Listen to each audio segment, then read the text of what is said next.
Late November traditions. The Lone Star State has one that transcends generations of Texans.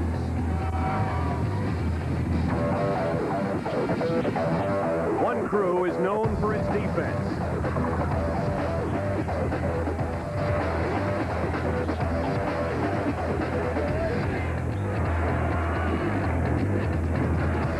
And another known for its rushing glories.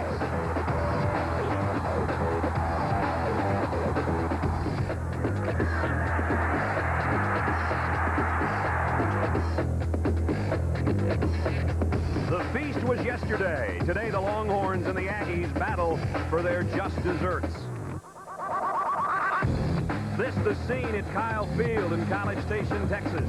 And you've got to be one tough Texan to be one of the 70,000 plus at this stadium today. Because, folks, we got one good old-fashioned frog choker going on.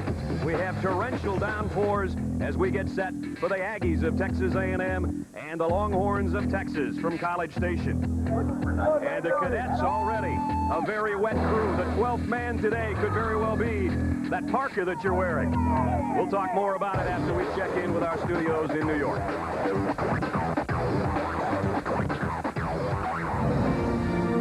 Burger King College Football today. Burger King, where you get great taste and great value every day. Get your burger's worth. Now, from New York, John Saunders and Todd Blackledge.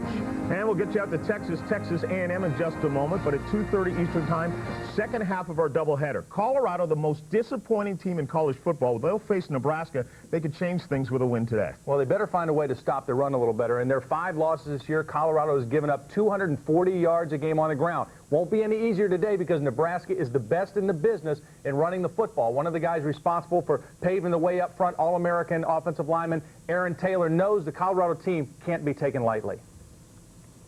We know Colorado was aiming at us at the beginning of the year. They said a few things in the paper about, you know, that this is going to be their big game of the year, and they haven't had a good a season as they wanted to, and they know if they can come in and knock us off, you know, it'll make their year and get them into a bowl game in Hawaii. Taylor and the rest of the Husker offense, led by quarterback Scott Frost, will take a look at his tumultuous career at halftime. We'll also take a look at some great players on the top teams who are not as well known as their superstar teammates, but just as important to their team's success. All right, that's all coming up at 2:30 Eastern Time. Nebraska still with their eyes on a national championship, ranked number 2. They'll face Colorado. That's coming up. Then at 1:30 tomorrow Eastern Time, regional coverage. Most of you will see Penn State against Michigan State. Others get Georgia and Georgia Tech.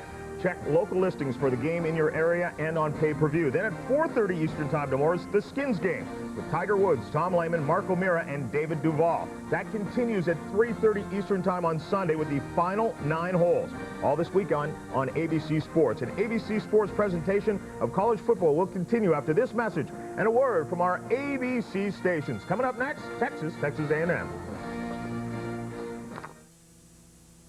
Trailers for sale or rent, rooms to let 50 cents. Mama, man of means by no means, king of the road. 2 hours of pushing broom buys an 8 to 12 4-bedroom. Mama, man of means by no means, king of the road. Here's a gift idea. Give a man the new cordless Wizard and give yourself a handyman. This is a great thing. Glad you like it. The Wizard, powered by VersaPack, built by Black & Decker. This is the Triton-powered Ford F-150, and this is a 102,000-pound earth mover.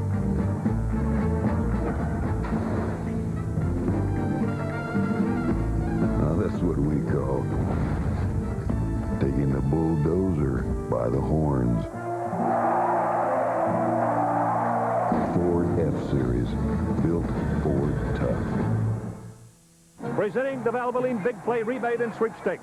Save $4 on a case of Valvoline motor oil, and you could win one of 6 Mark Martin signature Ford Thunderbirds. Here comes Mark now. He's up and right on the money. Valvoline, the #1 choice of top mechanics. The Skins Game, where 4 hungry guys go out to shoot birdies. Some come back with lots of stuffing. Others only get heartburn. That's why they play it on Thanksgiving weekend. Inside our leather gallery, you'll find quite a collection. One that goes...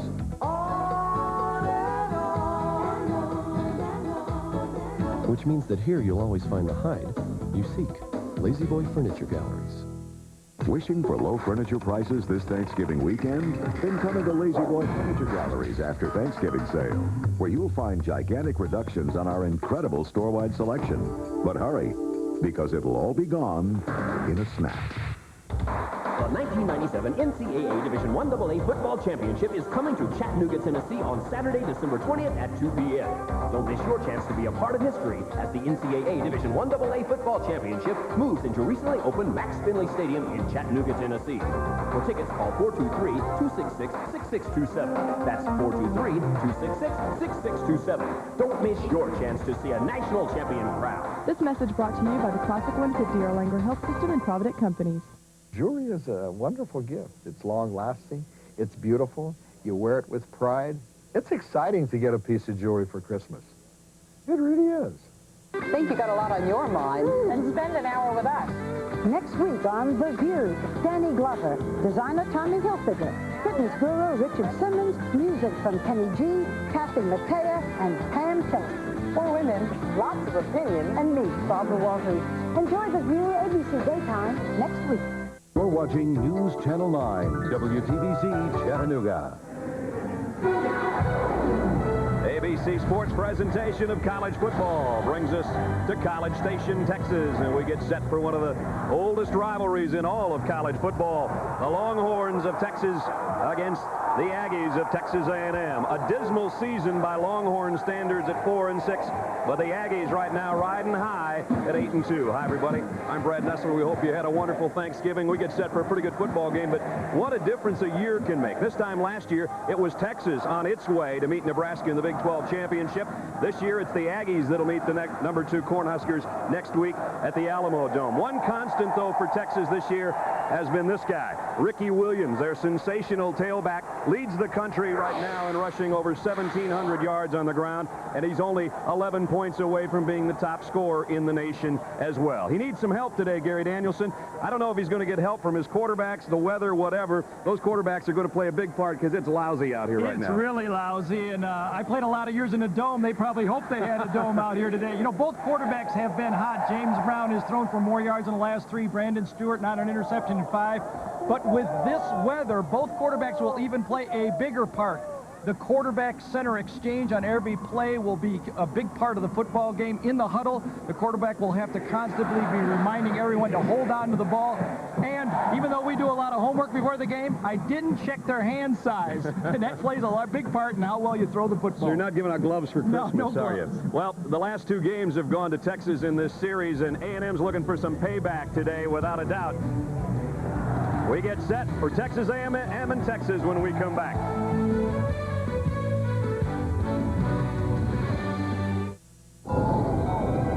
And so, the prince entered the sleeping castle, breaking the spell as Hansel and Gretel came upon the evil witch's cottage. Tinkerbell helped rescue the lost boys from the pirates, and they all... Now you can buy children a lot of happy endings, because every time you use Visa, we'll contribute to Reading is Fundamental, dedicated to helping children learn to read. So please use your Visa card, because every child deserves a good beginning. Jack climbed down the beanstalk, narrowly escaped. It's everywhere you want to be.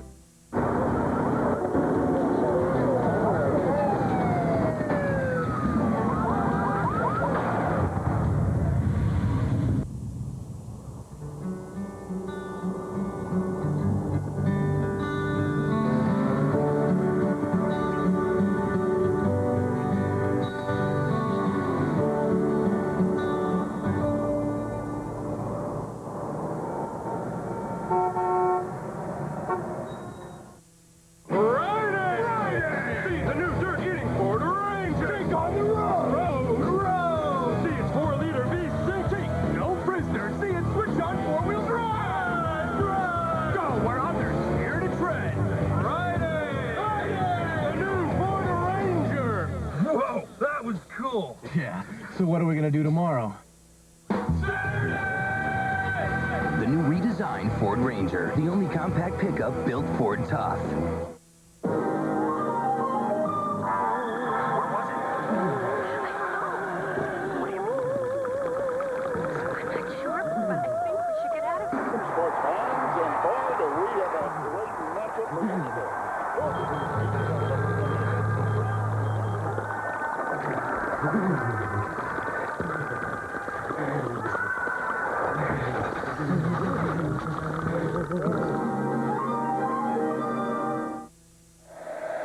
Back at a rain-drenched Kyle Field in College Station, Texas. Let's find out just how bad it is and go down to Dean on the sideline. Well, Brad, the good news is that it's miserable. It's going to get a lot worse. Right now, it's heavy rain. There's a lot of wind. There's lightning coming. And, in fact, both coaches told me before the game that they may have to take their players off the field if the referees tell them lightning is a problem.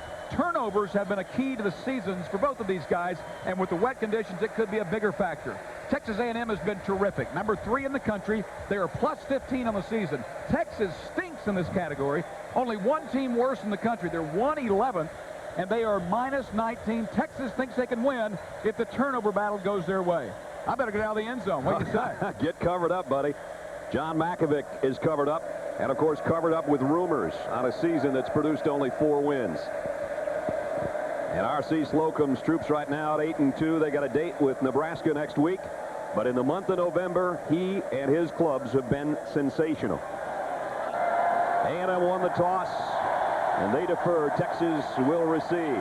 The folks in front of us are looking in the booth and waving their hankies, saying, let's play. So let's play. For the 104th time, the 3rd longest running rivalry in all of college football is all set from Kyle Field. And that's Kyle Bryant to kick off. Line drive. It'll be taken by Clayton at the 3. Found himself an opening. Got up to about the 24-yard line. And that's where the Texas offense will go to work. For the Longhorns, the Biggins up front. Bigger, their leader, his 37th straight start. Raessler, Adams, Bishop, and Humphrey round out the front 5. A couple of freshmen, Bobby Cavill and Jamel Thompson now taking the wideout spot. Steve Bradley is the tight end. And in the backfield, Ricky Williams, we talked about, over 1,700 yards. Ricky Brown, his lead man, and James Brown. And Gary and I are hoping for the first time in the 5 times we've seen Texas in the last 3 years that he's ready to go healthy.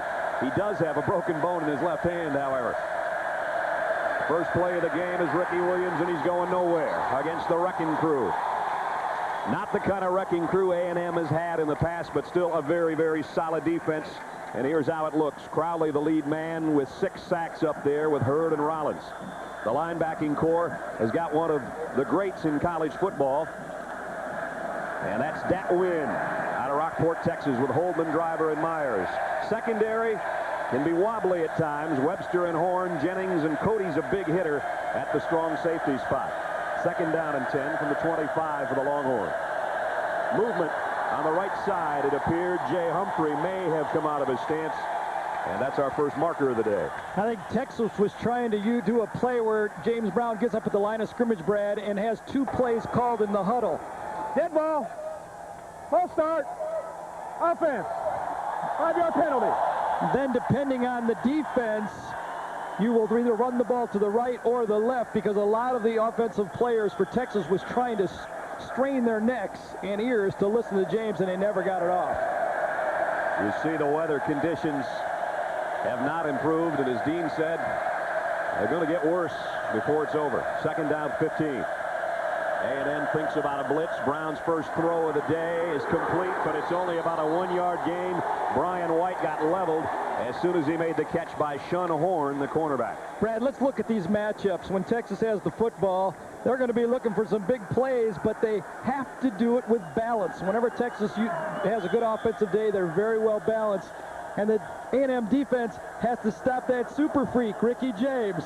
James Brown and Ricky Williams, if they can keep them pinned in, they will have a good defensive day. First 3rd down situation. And Brown from the shotgun on 3rd and 9. James floats one out, incomplete. It would not have been a first down had the catch been made, and the A&M defense forces a 3 and out. The A&M defense made their name in the past. The wrecking crew was built upon the blitz and playing man-to-man coverage. Mike Hankiewicz, the new defensive coordinator, blitzes linebackers, but they play much more zone coverage behind it than they ever have. You saw an example of it there. 6 defenders all looking at that ball, 2 of them hitting the intended receiver. Mark Schultes to punt for Texas inside his own 15. And Dante Hall is waiting on it, and he is one dangerous return man. And off the side of Schultes' foot with this punt. But it does take a Texas bounce and rolls down to the 39-yard line. And you see Schultes checking his hands. Everybody today, when they have their hands on the football, they're going to be wondering if they're going to be able to hold it. The Chili starting lineup up front for A&M. Ruman back in there last week for the first time after an injury. He's the leader with McKinney. They'll run that side. Hackrat, Imuli, and Spikes. The front 5. Aaron Oliver, Leroy Hodge, and Derek Spiller, the leading receiver with touchdown catches and by yardage. Brandon Stewart, Mark Broyles, and Dante Hall, who I just mentioned, gets to start at tailback. He and Sir Parker will share that tailback duty today. It's Dante, a quick opener across the 45 and out to the 47-yard line. And he can explode on you in a hurry, averaging well over 7 yards a carry this year. Aaron Humphrey's been the most constant performer defensively in the front 4 for Texas with Woodard, Mosier, and Bodwin. Linebacking core not as good as Texas has had in some years. Dusty Renfro, though, his first stop today will be number 100 this year with Nava and Hicks. Secondary can be had at times. Jammer and Wallace on a corner, Holmes and McGowan, the safeties. And it's 2nd down and 2 as Hall got 8. Stewart to test that secondary, but he threw it over the head of Chris Cole. And that one just got away from Brandon, I think. Brandon Stewart, very safe passing game, but you can see how well he has been taking care of the football. Ever since the second half of the Texas Tech game, Brandon Stewart has played like the highly recruited prospect he once was when he went to Tennessee and tried to take on Peyton Manning. You may hear the thunder in the background, and you'll see some bolts of lightning as we go. On an awful day weather-wise here in Texas, 3rd and 2. I don't know. I don't think he got it. Tiki Hardeman stopped by Woodard and company. They may have to measure this one. Very close. They needed to get across the 49, and I don't think they got there. I don't think they did either. And the wind is a very strong wind going from right to left across your screen. And you wonder if A&M is going to want to try to go for that simply because they have the wind at their back. Too far to kick a field goal, although in warm-ups the kickers were making them from 65 yards going from right to left. They were getting some help from that side. Here comes one of the top punters in the country, Shane Leckler, and you saw a big flash of lightning there as Leckler, averaging over 47 a pop, hit one a mile in the air. Brian White, fair catch. Was a rainmaker, bringing rain down to the 12-yard line. Texas will have it back on offense when we return.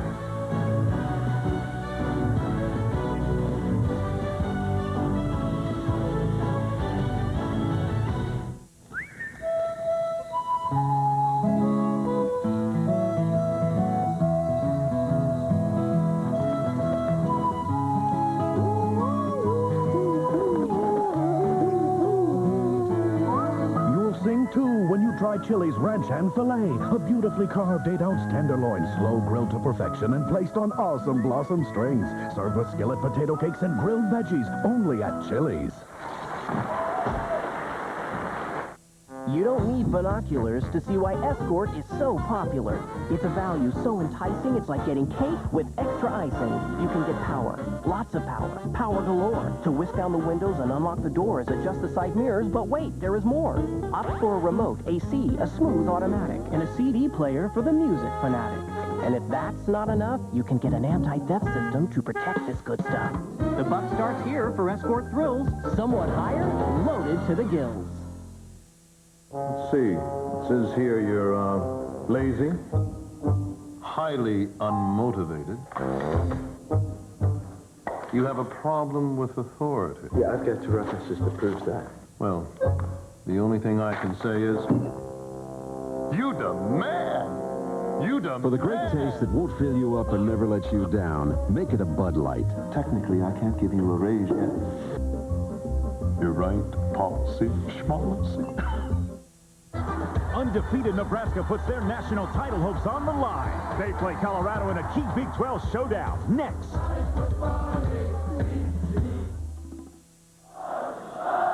Well, the morning after the tradition of the bonfire here at College Station before the Texas A&M Texas game. I've had some mornings that I felt like that. You know? I guess the other tradition is no one sits down around here. No, they don't. Everybody's standing. How much is it for a ticket to actually sit down? Twice as much as the standing room only we have right now. 70,000 on hand. Second series for Texas.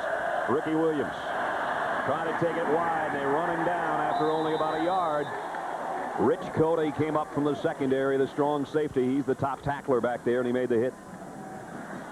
You know, you look at this Texas offense, and James Brown is really the guy that makes it go. He went through a stretch against Colorado, Baylor, and Texas Tech where he threw 8 interceptions, very much unlike James Brown, but lately he has been very hot. In fact, in the last 3 games, he has thrown for more yards than he had in the previous 7 games. Second down and 8. And he's finally healthy. Exactly. From the 14. Ricky Williams. Head on again. Collision with Trent Driver, the linebacker. Texas A&M say they have a football, but it was blown dead before that. You can see this game plan already taking place and evolving for Texas as Dat Wynn is an undersized inside linebacker, and Texas is going to try to run right at him and get one of their big offensive linemen. That time it was Raisler on Wynn. Now that is a lot easier said than done. This guy sometimes is unblockable with tremendous instincts. Third down and 4. 2 tight end set. And they whistle this one dead. Looked like everyone was moving that time. It gives you a look at the conditions in College Station, Texas today. And as Barry said, our camera guy in the booth, they've downgraded the forecast. I love that line. Downgraded the forecast. So it's only going to get worse. A team that scores first, often, early, whatever, may have a huge advantage. Texas needs to survive this first quarter. When the fans are into the game, when you're going against the wind, everybody's emotions are at their highest. And with a penalty now, it's 3rd and 9. And Brown will work from the shotgun draw play. Nothing doing for the fullback, Ricky Brown. Rocky Bernard made the hit. Dat Wynn helped out, and the crowd is into it. The nickel defense for A&M has played some good running quarterbacks this year. Kansas State with Bishop gave them a lot of problems. I'm wondering if we will see James Brown try to get out of the pocket a bit, because I think he has to become a big factor in this football game. This is a tough spot for Schultes now, because if it's possible, the rain has just doubled. His first punt went off the side of his foot, and he was worried about handling the snap. He's really going to have to take a look at this one. He's got to be a receiver first and a kicker second. He handled it. Not a good kick again, though. It does take a Texas bounce, and it's going to go out across midfield. That's not bad. That's one of those reasons I like to put 2 guys back there in bad weather to catch those bad punts.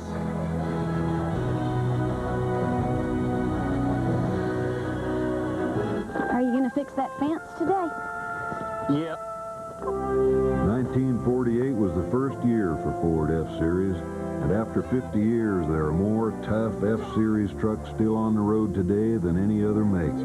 Ford F-Series, built Ford tough for 50 years strong. It's been 50 years, huh? Mm-hmm. Well, maybe it's about time you fixed that fence.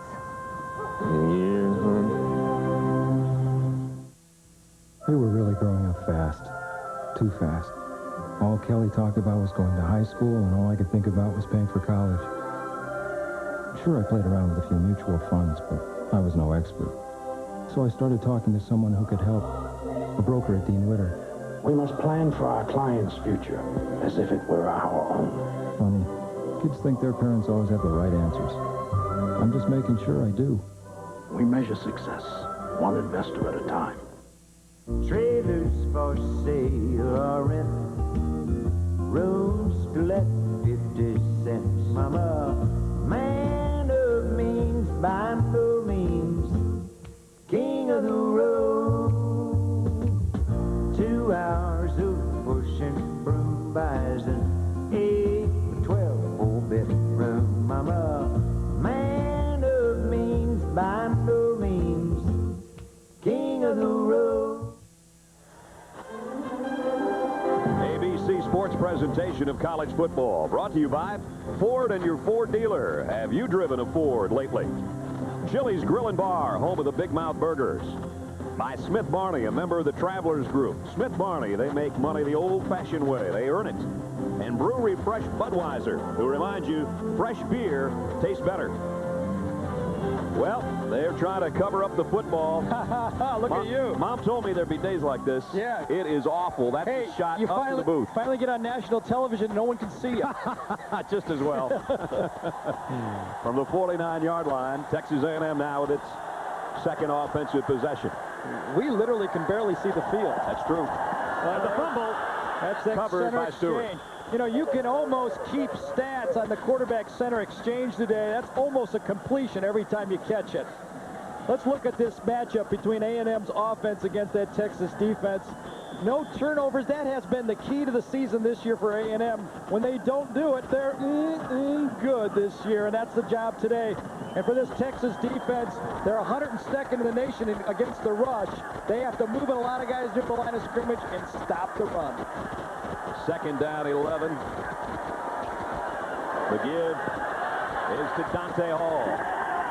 And Texas stretches it out nicely defensively. Got back to the original line of scrimmage. That's it. Donald McCown from the secondary made the stop. And if you're experiencing some breakups in our transmission from College Station, folks, I'm surprised you got a picture at all, because this is one of the all-time worst days I think I've seen for a football game. Let's give a great salute to our crew, just getting this thing ready and getting it on the air today. Yeah, we got some guys we'd like to get in undercover, too, camera-wise, so we may have to do that at times, so bear with us. Third down and 10. And they're going to keep it on the ground. Ball hit the backfield and leveled. Lost a couple. Now the linebacker, the second man, put him down, and it's 3 and out for the Aggies. It was also Tony Holmes that time. The guy played a lot of corner, lately strong safety coming from the right side of the formation. He's going to force Hall to make a move right there, and then it's cleaned up by the linebackers, Anthony Hicks and Brandon Nava.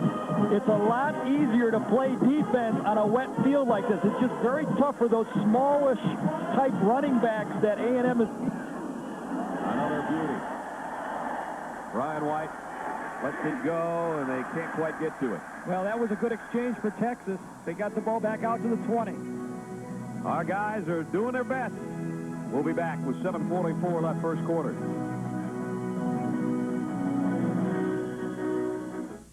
To you, it looks like this. To a car thief, it looks like this. And to our Ford Motor Company engineers, it looks like one of the most powerful anti-theft devices ever. Only this key sends an electronic code to the engine before it will ever start. So it looks like your new Mercury Sable will be just where you parked it. Ford. Quality is job one. You are only human. You have a career, a family, a life. And you have plans for all of them. To make your plans reality, you would have to do things not humanly possible. Because the tireless pursuit of investment opportunities is not a job for one person. It is a job for the best and brightest minds in the investment world. Working night and day, helping you be even more confident about managing your money. No wonder thousands of employers, advisors, and financial institutions have joined millions of individuals in putting their trust in Fidelity. People with careers and families and plans. People just like you.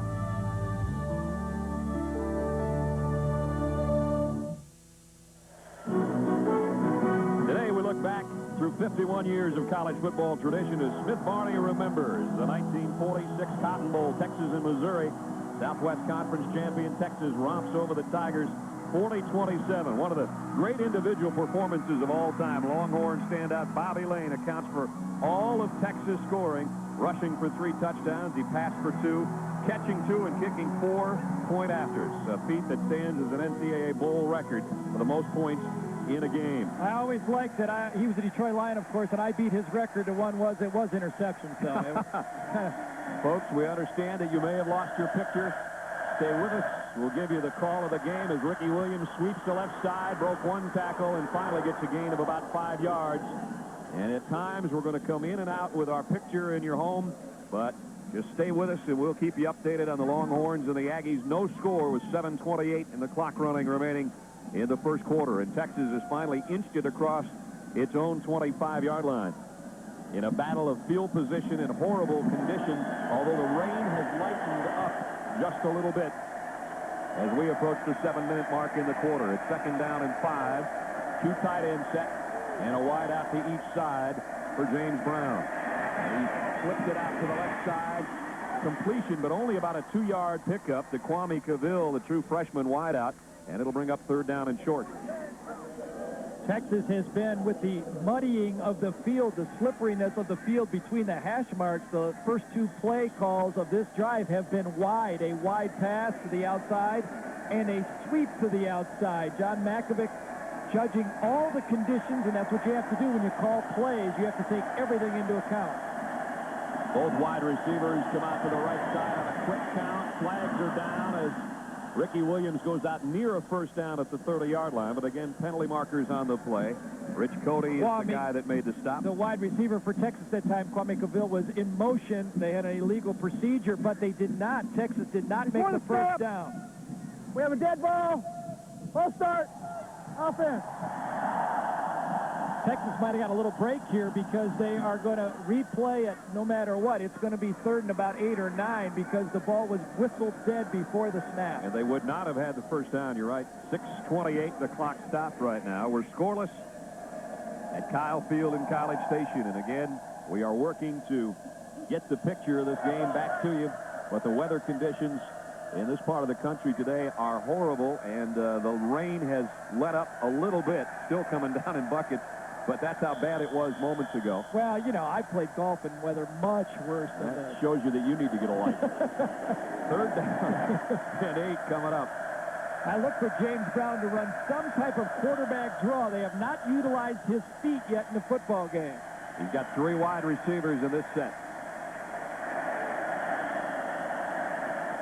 Brown, quick drop and a quick throw, and he's got his man complete out near the 35-yard line. It's Cavill, and it's a 1st down Texas, a pickup of 13 out to the 35-yard line. Really hard to believe, but Kwame Cavill may be the alter ego of this Texas football team. He's a true freshman, but James Brown says he reminds me of myself. He's very emotional, likes to talk, likes to taunt a bit without getting caught, but that time he came back to the true freshman, and really this offense for Texas took off when this guy emerged as a wide receiver.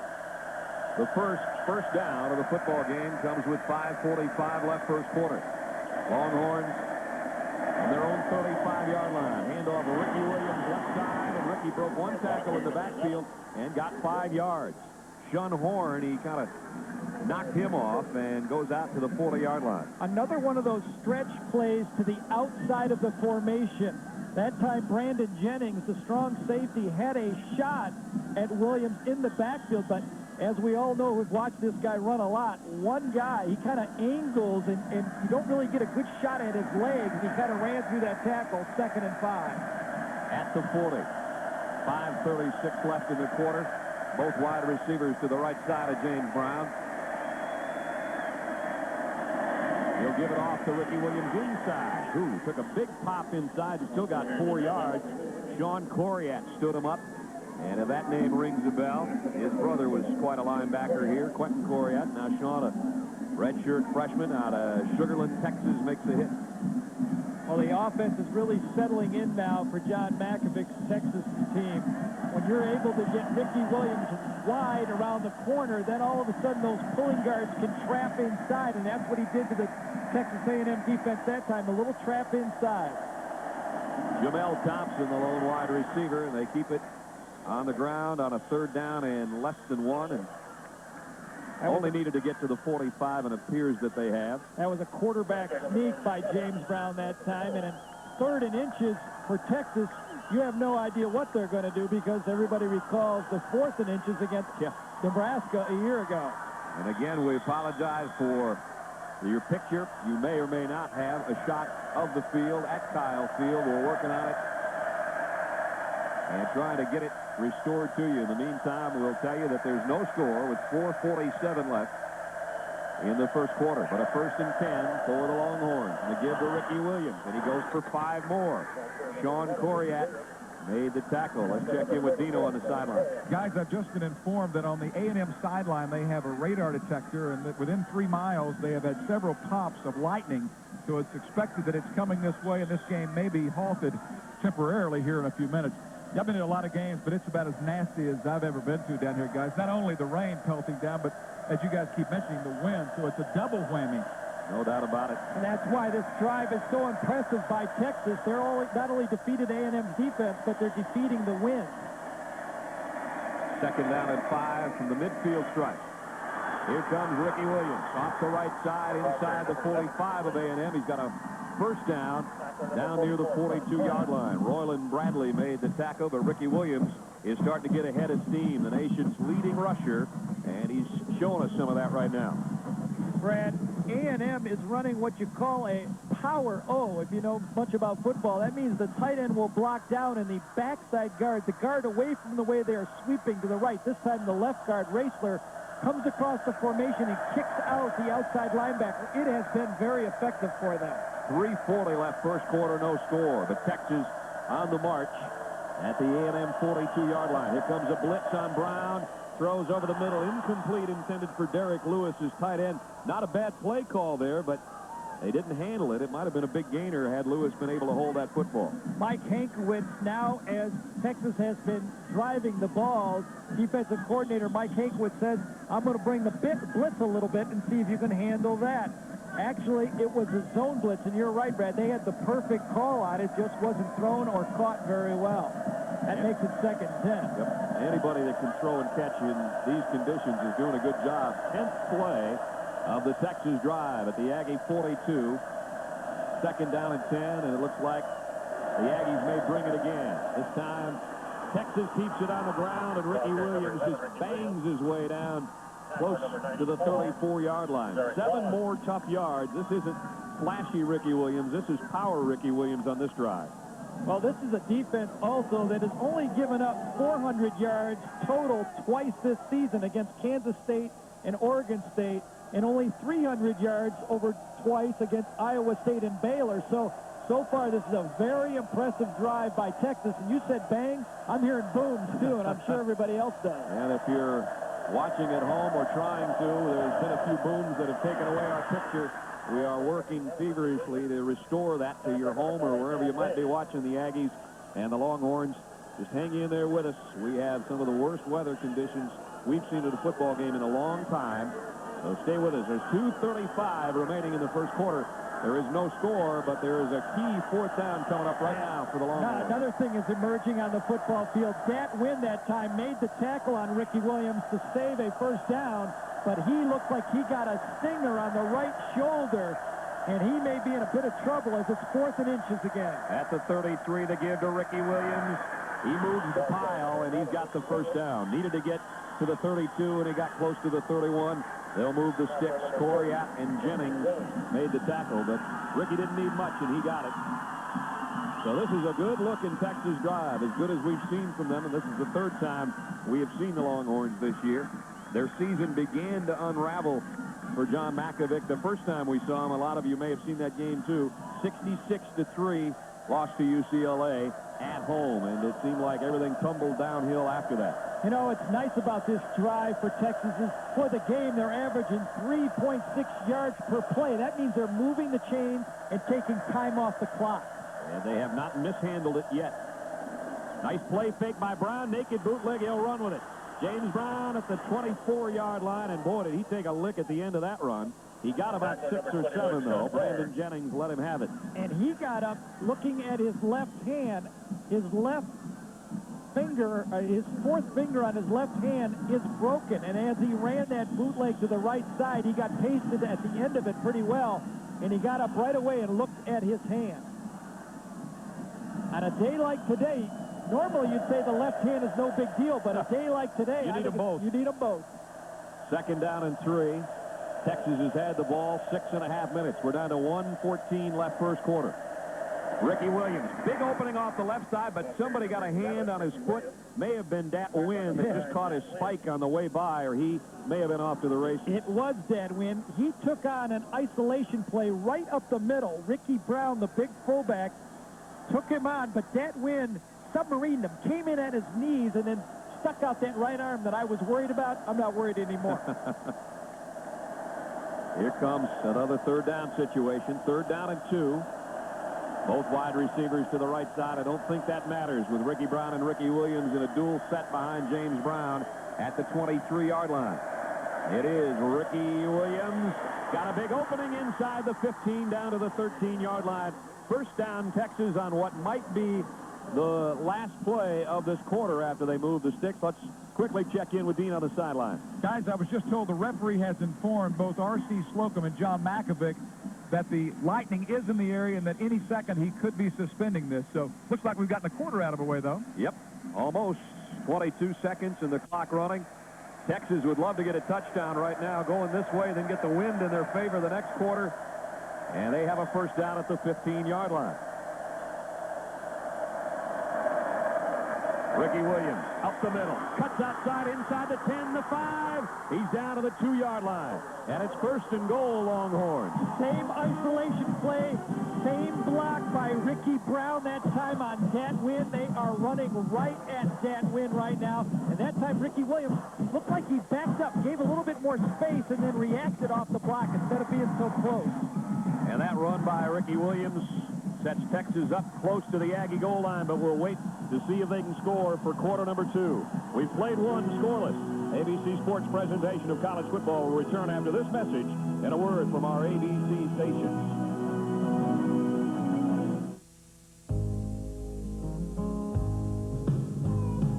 Like a rock, I was strong as I could be. Like a rock, nothing ever got to me. As the years go by, some slow down and take it easy.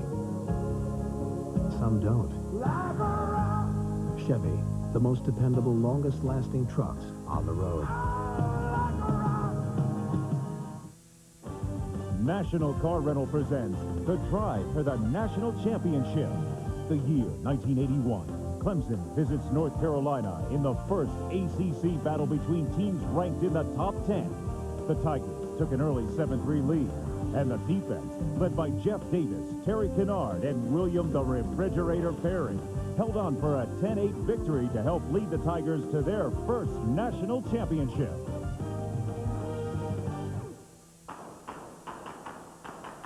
let's go. Vacation travelers know that when it comes to renting a car, there's really only one place to go: National Car Rental, especially if you're going to the happiest place on earth. Because as the official car rental company of Disneyland in Southern California, National gets you in your car and on the road fast. For a family vacation you'll never forget. So what are you waiting for? Let's go to Disneyland with National Car Rental. You're watching ABC. Step into the zone. WQXI 790 AM Sports Radio. Everybody loves a freak show. They got to know these things. So who's going to fight them next? That offensive line was terrible. Are they going to be hungry enough again? Don't get me started. Mo Bach, AJ and Steak on Mayhem in the PM. It doesn't make sense. Don't talk out of both sides of your mouth. He went and got Denny Nagel. The zone. Oh, baby. Oh, baby. Our popularity grows every day. Unbelievable. The best in sports radio. WQXI 790. Zone. Georgia battles Georgia Tech. Pre-game Saturday at 12:30 on Channel 2. This is college football on ABC Sports. Back in College Station, Texas, Brad Nessler, Gary Danielson, Dean Blevins, and awful weather. You're not seeing us. Hopefully you're hearing us. We went through the first quarter scoreless. As we start the second quarter, it's Texas at the Aggies' 2-yard line. No surprise with a drive like Texas is on in the first quarter. Texas had 22 plays, A&M just 6. So far, Williams 11 rushes for 50 yards. What strikes me is how fired up James Brown is for this football game. He is talking to everyone. First and goal, Texas. Ricky Williams has scored 23 touchdowns this year. He gets the handoff, and he scores 24.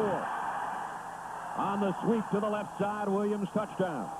He followed Roger Raisler again. Raisler is doing an excellent job of running on this wet field, and Ricky Williams might be one of the best of running. He looks like a munner to me because he takes those small steps, and he really never gets out. Bill Dawson comes in for the extra point attempt. Low snap, handled, and line drive kick. He missed it. The snap was not good. Mark Schultes, the punter, tried to handle it. It sort of dribbled its way back there, if you will, in these weather conditions, so it remains 6-0 Texas.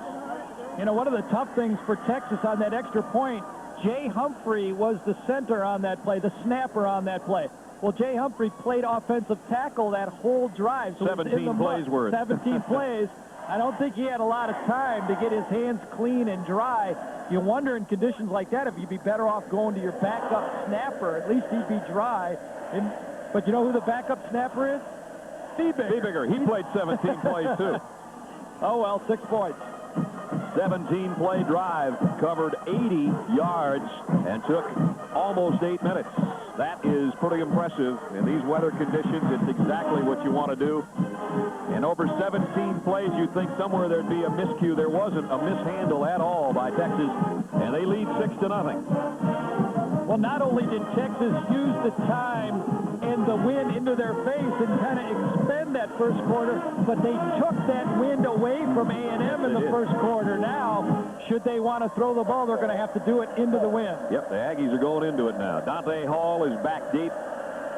Phil Dawson, senior place kicker for Texas, has it teed up. In warm-ups, Phil Dawson was kicking the ball 10 yards out of the end zone in this direction. And he's got the wind at his backside. Again, if you're experiencing difficulties with a picture, and we assume you are at home, stay with us. ABC is working full-time plus overtime to try to get your picture back. Here comes a line drive kick. They're trying to keep it out of Dante Hall's hands, and they're successful with that. Chris Taylor, one of the up men, takes it at the 12-yard line, and he weaves out to maybe the 23 before he's swarmed under by the Longhorn special teams. You know, I always wanted to say this, so I'm going to do it. A&M is going from left to right on your dial. Yes, they are. Remember those old days? I did a lot of those days. Yeah, I like that. Well, if you like sloppy, good old-fashioned smash mouth football, we've got that today, too. Between the hash marks right now is a quagmire already, and the rain again has re-intensified, if that's a word. I guess it's coming down in buckets. 14:46 to go first half. Texas leads 6-0. It's A&M working now from its own 23-yard line. They're going to give it off to the fullback, and he bounces outside. Tiki Hardeman dragging people with him for 6 yards out to the 29. Tony Holmes made the tackle, and somebody shaken up on the play. On the hit, might have been Anthony Hicks, the outside linebacker. You know, and if you're a Texas fan, you're used to seeing guys from Texas's defense being down. Only one player, Quentin Wallace, their left corner, has started every game at the same spot all season. Only one other player, Dusty Renfro, has started every game, and he started some at outside linebacker, some at middle linebacker. A lot of injuries for this defense. And another one right now on the field with 14:30 remaining in the first half. We'll take a timeout and be right back. Before I quit smoking, I asked my doctor, is Nicorette gum safe? And he said, to quit smoking? Of course Nicorette gum is safe. Smoking is not. People smoke to get nicotine, and they get carbon monoxide and tars, which are deadly. Smoking is the danger. Nicorette can be a big part of the solution. Nicorette lets you use nicotine when you need it to help you overcome your cravings. Don't hesitate for a second. Nicorette gum helps you fight your cravings, your habit, your way. You can do it. Nicorette can help. I want my baby back, baby back, baby back, baby back, baby back, baby back, baby back. I want my baby back, Chili, baby back rib. I want my baby back, Chili, baby back rib. Barbecue sauce. I want my baby back, Chili, baby back rib. I want my baby Chili, baby back rib. Barbecue sauce. I got my baby back rib. Chili's grills like no place else. Only by going alone in silence can one get into the heart of the wilderness. All other travel is mere dust and hotels and baggage and chatter.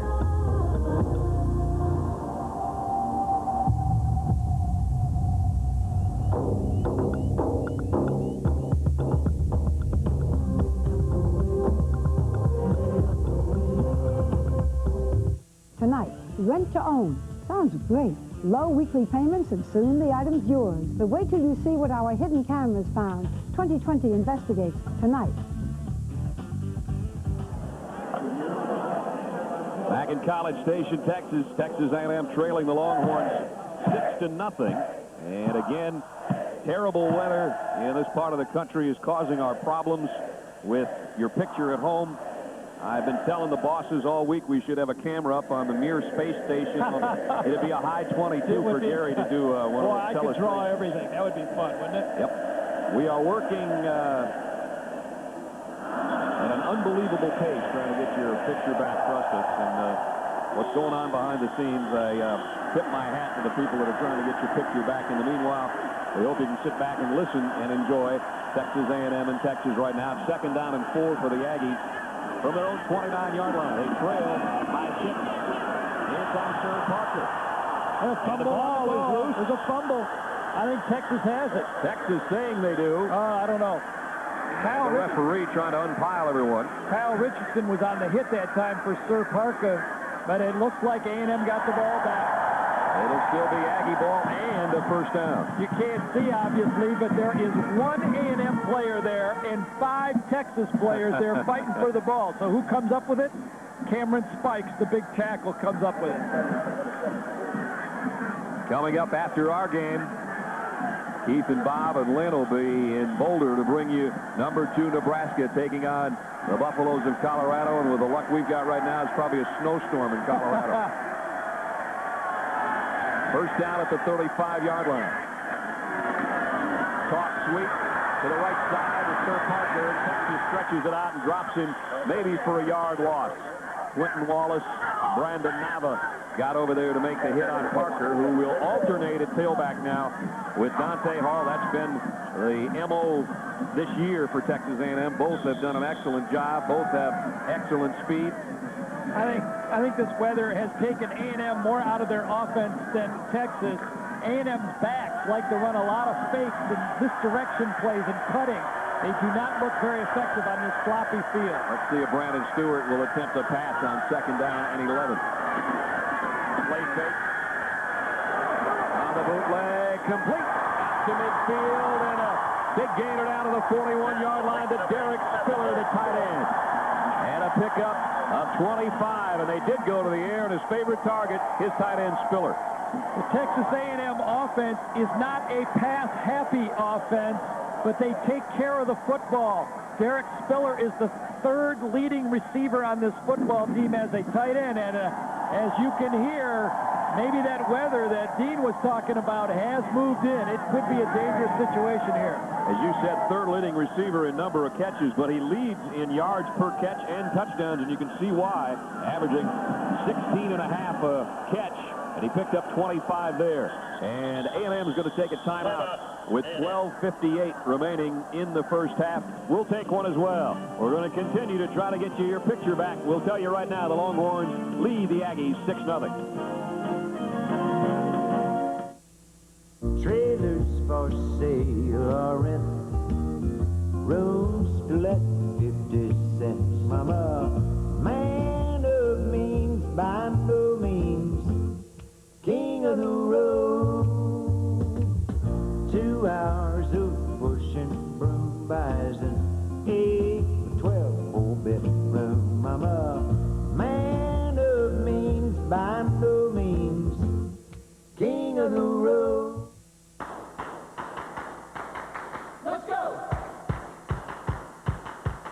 As a business traveler, you can choose from thousands of places to stay.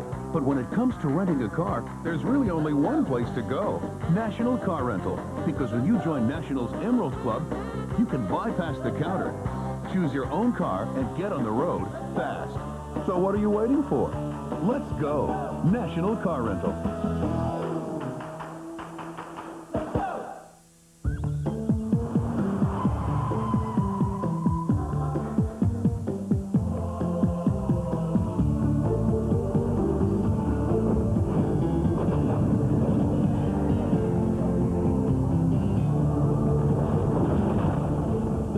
Chevy Blazer with driver control system. A little security in an insecure world.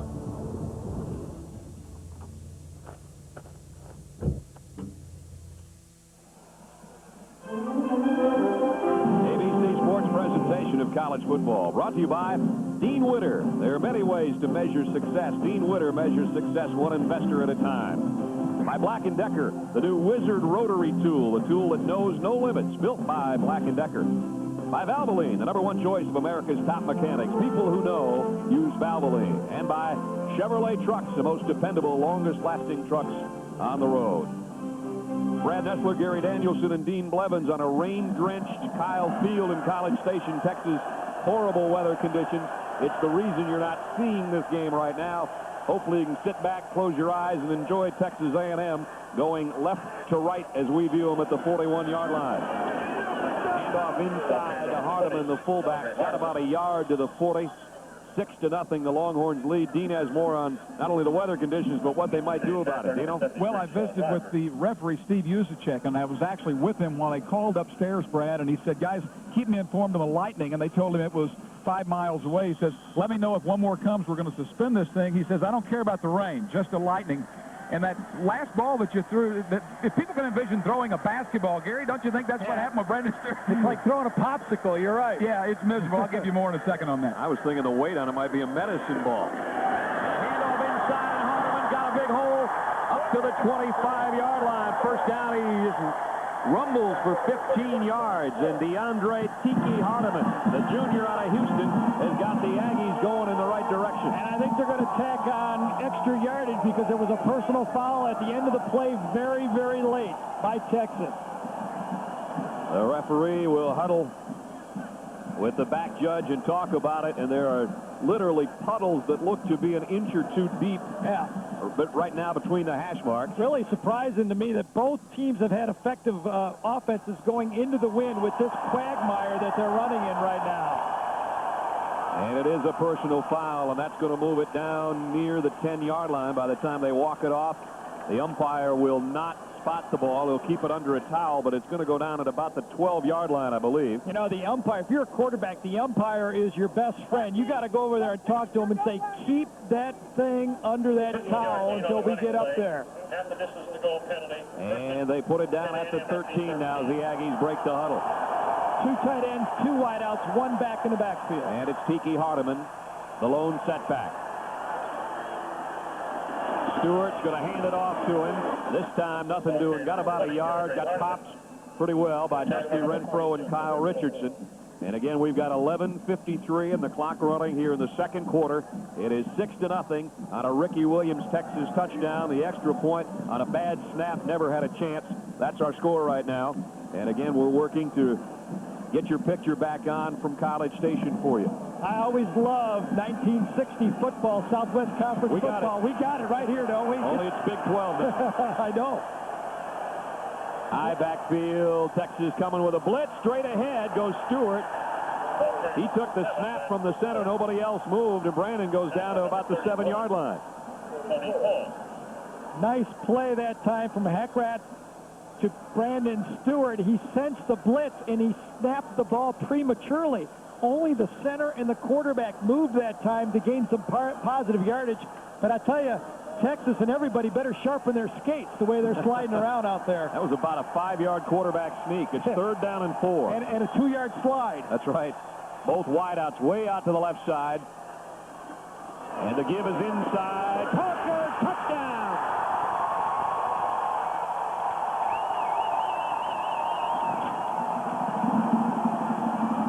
Sir Parker Parker swims 7 yards. Touchdown, Aggie.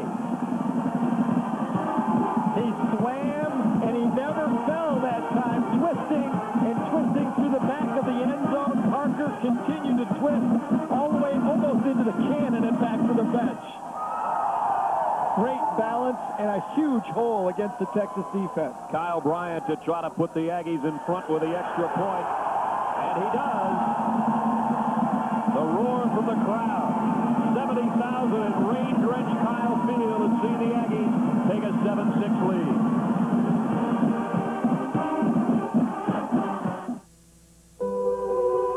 Craig Lambert isn't too worried about how to invest for Zach's college education. That's because he works with a broker from Dean Witter. Together, they developed a long-term investment plan to help take Zach wherever he wants to go. Clients feel most comfortable with our ability to see things from their perspective. Now, when Craig looks into his son's eyes, he can see the future and smile. Dean Witter. We measure success one investor at a time. Thanks for the truck, Dad. What'd you do? Not much. Where'd you go? Kurtz? You still talking about moving that old barn? No. The best long-term quality of any full-size pickup belongs to Chevy. Had a scratch? No. Chevy, the most dependable, longest-lasting trucks on the road.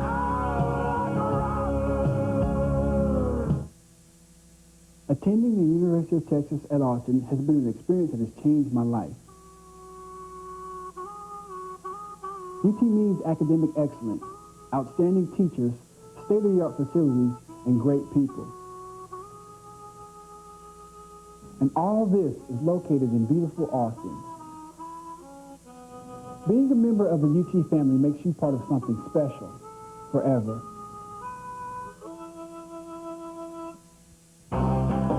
Promotional consideration provided by National Car Rental, the official car rental company of ABC Sports.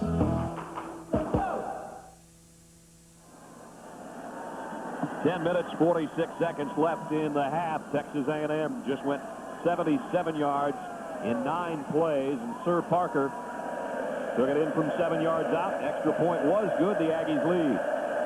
Brad, let me set the scene down there on the field for you as far as weather conditions and water.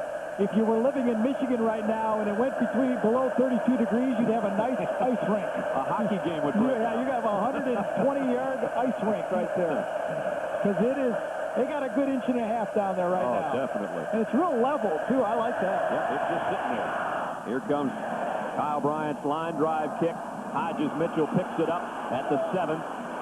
Mitchell, the backup tailback, gets out across the 30 to about the 31-yard line, and that's where Texas will go to work, and we understand they're another man short. Let's check in with Dean. Yes, they are. Anthony Hicks, the linebacker, has been taken to the locker room. They will x-ray his ankle.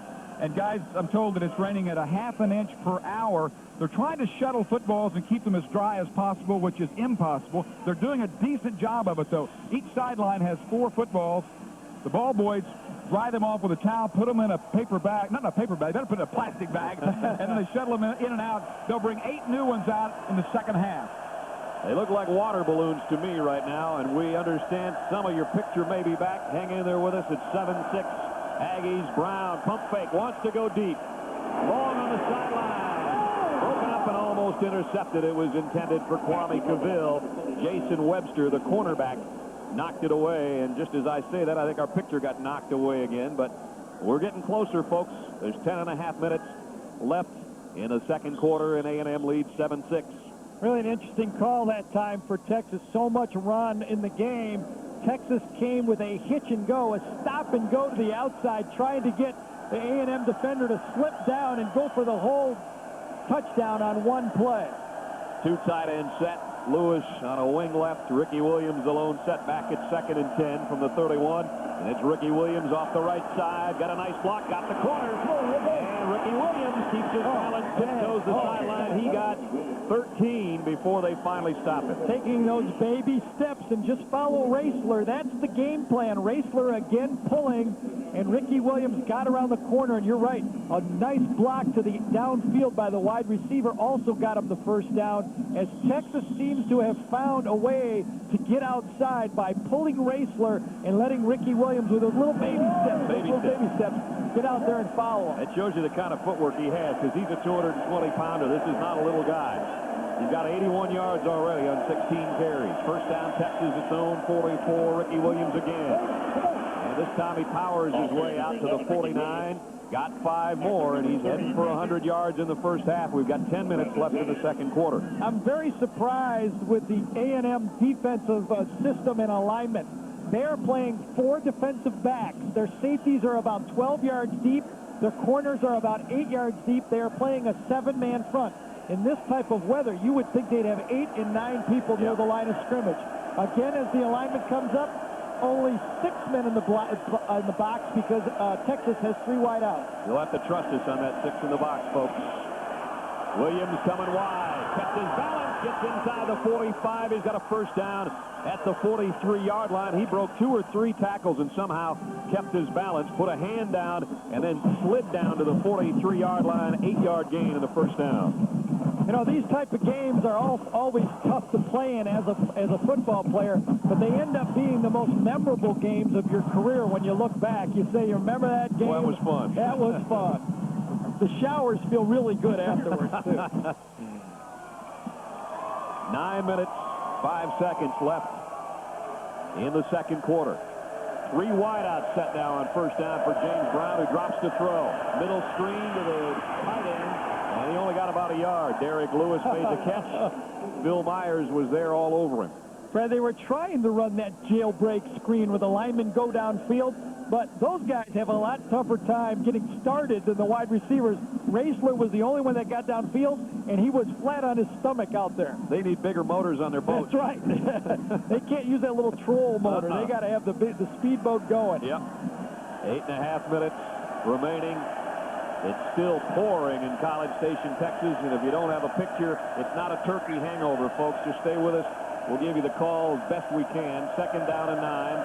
Here's the give to Ricky Williams on a little draw play. Got to the 40, but there's going to be a big third down and 7 coming up for Texas as they trail 7-6 here with 8 minutes left in the second quarter. And Ricky Williams, with that carry, has just set the single-season Texas rushing record, and I think most of you know who it may have belonged to. 20 years ago, there was a Heisman Trophy winner named Earl. And this is Little Earl, they call him. I think we got to give a new nickname to this guy. This Little Earl thing doesn't work anymore. 7th play of the Longhorn drive at the 40-yard line of the Aggies, and they're going to take a timeout. James Brown will walk to the sideline to talk to Coach Makovic, and we'll take a timeout as well. 7 minutes and 35 seconds remaining in the half. The Aggies lead the Longhorns 7-6.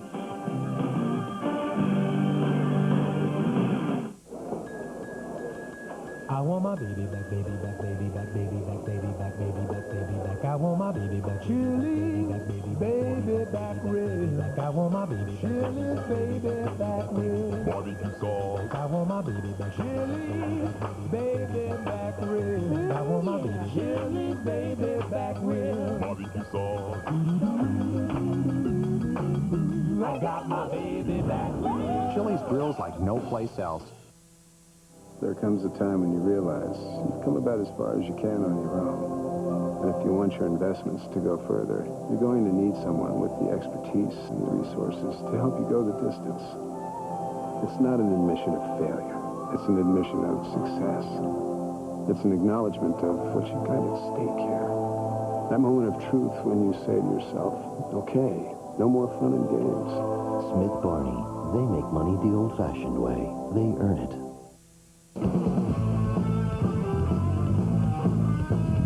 The Panasonic Razor. Shave wet or shave dry. Your choice, your shave. Rinse clean. Work hard, play hard, shave your way. Panasonic.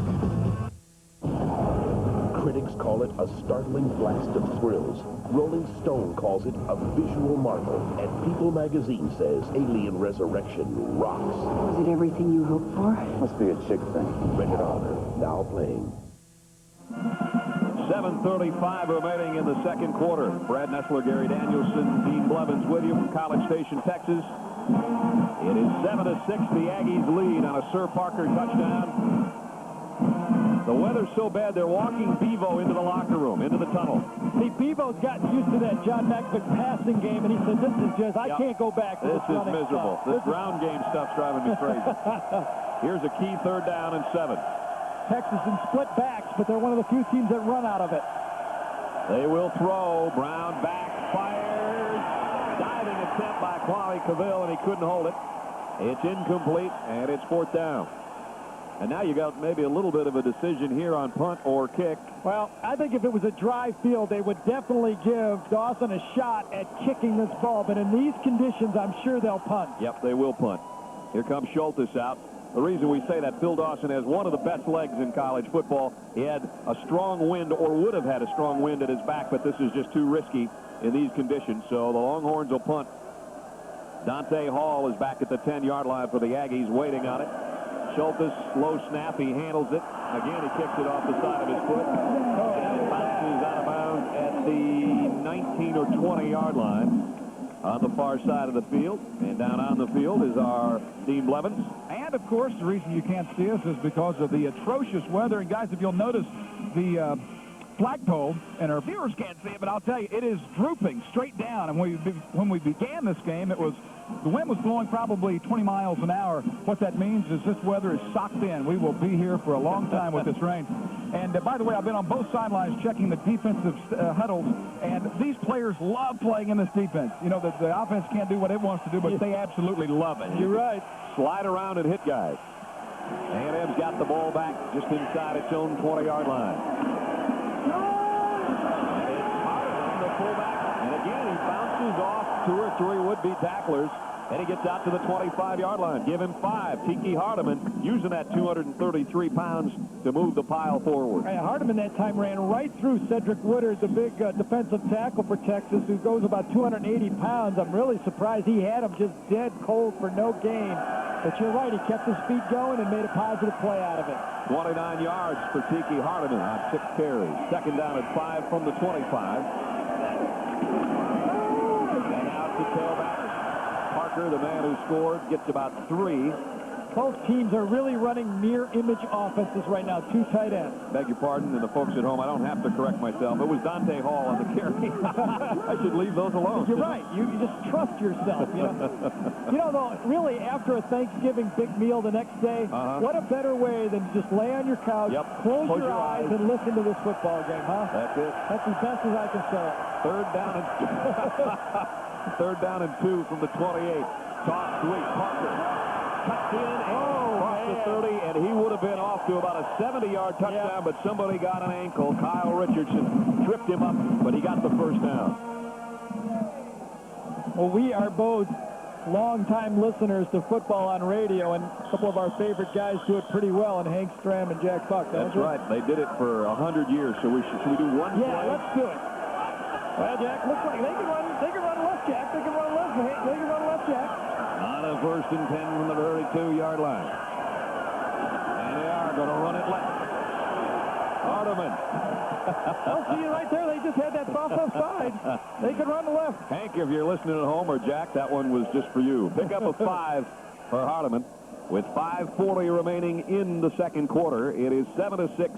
Texas A&M leading Texas in the 104th meeting of these 2 longtime rivals, and this one goes back to 1894. That's the first time they played. The Longhorns won that one 38-0.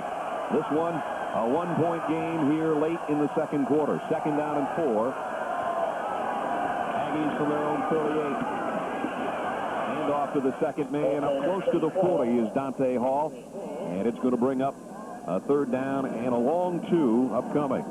This is the type of day when your offensive guards are pulling and trying to kick out those defensive ends that are rushing upfield. Most of the plays have been inside traps or pitches to the outside where a tackle will come around or a guard will come around and get outside. It has been a very interesting little chess match so far with the running game. Both have been pretty effective. Spiller comes in as the 2nd tight end on a 3rd down along 2. They play fake it to Hall, and they throw it, and it's complete across midfield, and it's to Derek Spiller, and he's got a 1st down at the 49 of Texas. Well, let's really salute Brandon Stewart. I mean, as this team has gotten better, Brandon Stewart has been the guy that has emerged. When we talked to Steve Marshall and R.C. Slocum yesterday, they said it was like the light went on against Texas A&M. He did not start that football game. He came in the second half, and, you know, coming out of high school, he was a high school sprint-out quarterback, and so far both of his throws have been on the run, and he's done them perfectly. Yeah, great call. At the 49, it's first down. Here comes Hardeman. He broke out of the pack. Inside the 40, down to the 34-yard line. And another 15-yard romp by Tiki Hardeman. Well, this has been the Achilles heel for this Texas team all year. Their defense is ranked 102nd in the nation in giving up 238 yards a game. And, you know, coming into this season, the Texas secondary was thought to be the weakness. And as you look, we got two. That's one small step for man, one giant leap for mankind right there. From the 34-yard line. We have landed. I'm just going to let you watch this play, folks. Right. All got about a yard. We're going to take a blow, right? Yep, we're going to take a break. We're going to our refrigerator while you all have been doing that through 2 quarters. 3:48, as you can see, and we're happy to say that, remaining in the first half. It's 7-6. Texas A&M leads in this long-time rivalry. A lot of these players on these teams would say, you know, we don't care about the rest of the season as long as we beat the Longhorns or as long as we beat the Aggies. And right now it's the Aggies by 1 here late in the second quarter. 9th play of the A&M drive. They'll give it off, and it's a big opener to Dante Hall. Hall inside the 20, down to the 12-yard line.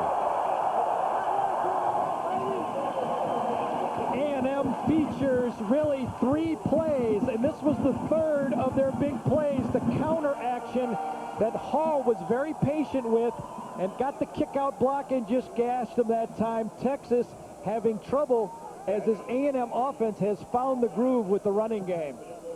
You know, Brad, we talked about that wind being such a big factor. The flags, as Dino mentioned, are just drooped straight down now. And the rain's coming straight down. First down at the Texas 12-yard line for the Aggies. Here's a give to Hardeman, straight up the middle, touchdown!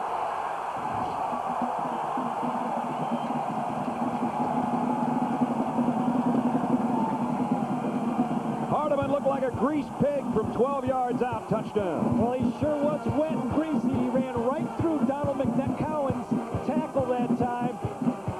They've been running wide, and this time just a quick hitter up the middle. Tackled about the 5-yard line. McCowan just went down him, as you said, like a grease pig, and they were into the end zone, and could be the 14th point. Kyle Bryant's extra point is up and good. 3:10 left in the first half. 14-6 Aggies. Before I quit smoking, I asked my doctor, is Nicorette gum safe? And he said, to quit smoking? Of course Nicorette gum is safe. Smoking is not. People smoke to get nicotine, and they get carbon monoxide and tars, which are deadly. Smoking is the danger. Nicorette can be a big part of the solution. Nicorette lets you use nicotine when you need it to help you overcome your cravings. Don't hesitate for a second. Nicorette gum helps you fight your cravings, your habit, your way. You can do it. Nicorette can help. I want my baby back, baby back, baby back, baby back, baby back, baby back, baby back. I want my baby back, Chili, baby back, rib. I want my baby back, Chili, baby back, rib. Barbecue sauce. I want my baby back, Chili, baby back, rib. I want my baby Chili, baby back, rib. Barbecue sauce. I got my baby back. Chili's grills like no place else. Only by going alone in silence can one get into the heart of the wilderness. All other travel is mere dust and hotels and baggage and chatter.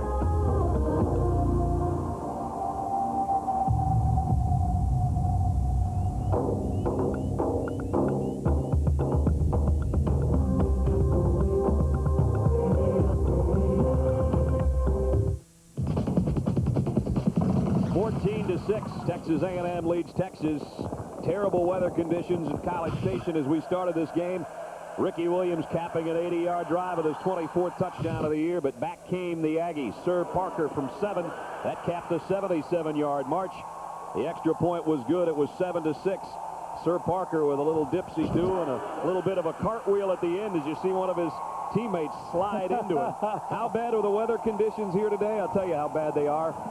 When you're Bevo and you say, you know what, I'm going to the locker room to warm up, but the Aggies have come back warmed up again. Tiki Hardeman huge on this drive that capped an 80-yard march in 10 plays. He took it in from 12. It's 14-6, Texas A&M. He took it right up the gut, and a couple of guys that aren't playing for Texas could be a factor. Chris Akins and Casey Hampton, their two big 300-pounders, have been missing from this defense almost all year. In fact, the front four for Texas are all gone from the starting front four. Add Chris Smith and Damon Luckett, and all four of their starters are not playing towards the end of the year. 3:10 left in the second quarter. Bryant's got it teed up. Kickoff return men move up, and this one's going to go all the way to the end zone. Touchback. Texas will work from its 20 after we check in with John Saunders in New York.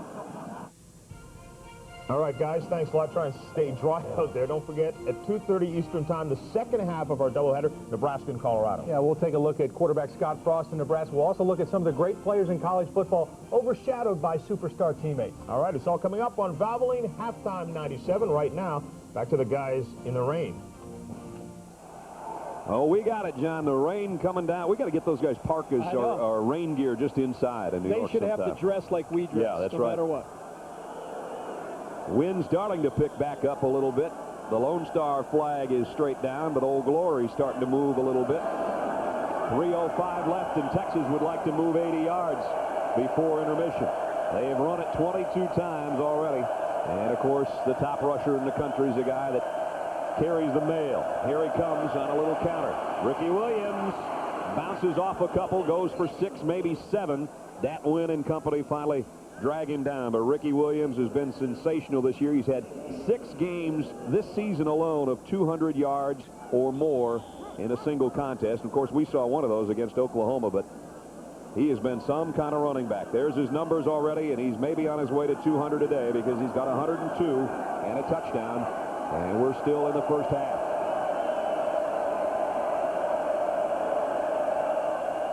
Second down, Williams the other way. Ricky put a move on the cornerback, and he's run out of bounds fairly close to the first down. This one might even be close enough to look at. Jason Webster ran him out in front of the A&M bench. Since the ball went into the end zone, all they have to do is touch the 30-yard line for the first down, so it will be a first down. Yep, they moved the sticks. You're right. You saw how Ricky, his style of running that time, you cannot make very sharp cuts on this field. But as you look at the uniforms for Texas, as wet as it is, you can see there's not a lot of mud out there. The field is very, very full of grass, and for as much rain as we've had, I don't think you can do much better than this for this field condition. Texas just inside its own 31. Williams trying to go that same way, puts a stiff arm out, and he goes out of bounds at the 33-yard line. Rich Cody ran him out. I noticed the last time Ricky was over there on the Texas A&M bench, I think it just shows, even though this is an intense rivalry and the players would say, we hate the Aggies, we hate the Longhorns, about half the team gave him a pat on the backside after that one run. I think that shows a little bit of respect for that guy. It's hard not to respect a guy that can put those type of statistics on the board. You know, starting this game, Amon Green had to rush for more than 215 yards to catch him. He's already got 100, so he's more than 300 yards behind. Amon, if you're in the locker room up in Boulder watching, you're going to have a big day. It's our second game today, number 2 Nebraska against Colorado. There's a big hit in the backfield, and this time no gain on the play, but that's not Ricky Williams. That's Ricky Brown, the fullback, who tried to carry it, and it'll bring up a third down situation. Texas has 2 timeouts remaining. That was Ricky Williams on the carry. Ricky Brown, the lead man. It was, and you can see the core who don't get to sit down. Nope, of course, it's so wet. Who wants to sit down? You know what? Those wet pants, you know? Yeah, the only way to keep your butt dry today is to stand throughout. It's 3rd and 7.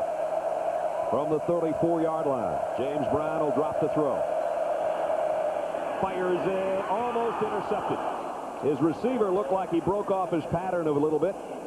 And Jason Webster knocked it away, and Texas is going to have to give it up. Well, we talked about early in the open about the size of a guy's hand determines how well he can throw a ball. You can see James Brown, that one got way away from you. Look down. Yep, that's all you got, James. That's all you have to work with. Not only that, you saw almost a stream of water come off his hand after he let go. It looked like he had a faucet between his fingers, and Schultes will have to punt. Schultes has not punted well. Whoops. Bad snap. He got it away, though. Oh, my. That was a great play by Schultes. That was an awful snap. And you might guess that it would be very hard on a long snapper today because you're trying to hike it right out of the mud. A&M's got the lead on the ball when we come back.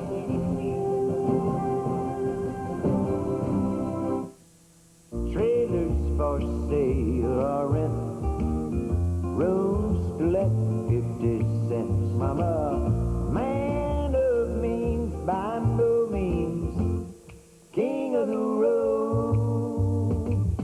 2 hours of pushing broom buys an 8 to 12 4-bedroom. Mama, man of means by no means, king of the road. Let's go. As a business traveler, you can choose from thousands of places to stay. But when it comes to renting a car, there's really only one place to go. National Car Rental. Because when you join National's Emerald Club, you can bypass the counter, choose your own car, and get on the road fast. So what are you waiting for? Let's go. National Car Rental.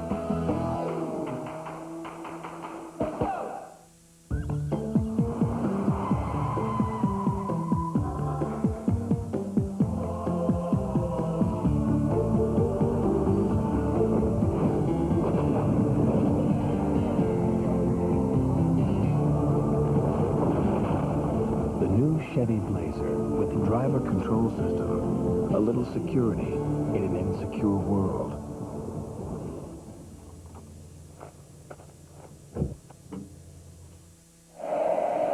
May not show up in the stat sheet or the newspaper tomorrow, but this is a huge play by Texas. Oh, Schultes did a great job here. He hasn't punted well in the game, but I think this saved points for Texas. He got it over the line of scrimmage, really had his best punt of the day because that would have been a turnover around the 20-yard line. And again, anybody that's a deep snapper today is probably in some deep mud down there trying to do it. The last couple of drives for A&M have been impressive, and they've netted touchdowns. From the 29, they start again. They've got a couple timeouts left. I don't think they're going to get too fancy, but Hardeman just does not want to go down. Got 4 more yards, bouncing off tacklers. Don't forget, coming up next, number 2, Nebraska. They'll take on the Buffaloes of Colorado, who still hold slim hopes for a bowl game if they could pull an upset at Folsom Field. Keith and Bob and Lynn will be waiting on this one to end, and they'll bring you all the action of that Big 12 matchup. Here, it's Texas and Texas A&M. And the Aggies, after spotting the Longhorns a touchdown, have scored 14 unanswered. It's a very smart play by A&M. Let's get it to halftime. Yep. You really can't score, so let's not give Texas a chance for a cheap score at the end of the half. Brandon Stewart will go back, take a knee, and the first half, rain-filled first half, will come to a close. But the Aggie fans enjoying themselves, even though the conditions are horrible. The scoreboard is beautiful. 14-6, the Aggies out in front of the Longhorns from College Station, and we send it to New York and John Saunders. All right, Brad, thanks a lot. A lot drier here inside the studio, and coming up next on Valvoline Halftime 97, we'll look ahead to that game between Colorado and Nebraska. Yeah, it should be a good game, and we look at Scott Frost, a quarterback at Nebraska. Also going to take a look at some of the better players in college football that nobody really knows about. All right, stick around. It's all coming up on Valvoline Halftime 97.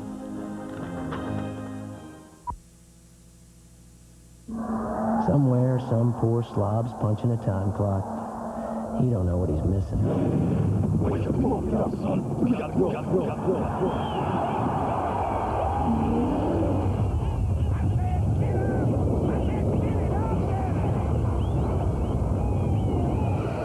Meet Dan Wolf, champion bull rider. This is what he does. This is what he drives. Pretty nice life. Chevy S10, like a rock.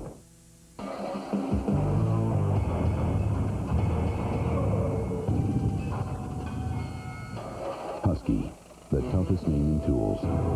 Guaranteed forever. Available at the Home Depot.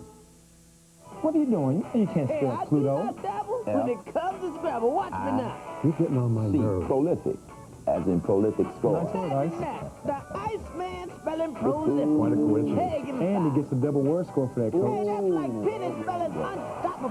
Penetrate or MVP. Like you spelling shrimp. You got me, Chuck. Yeah. You should be on stage telling your funny jokes. Come from miles around to see the funny man, Chuck.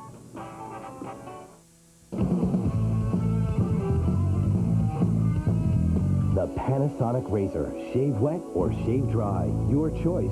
Your shave. Rinse clean. Work hard. Play hard. Shave your way. Panasonic.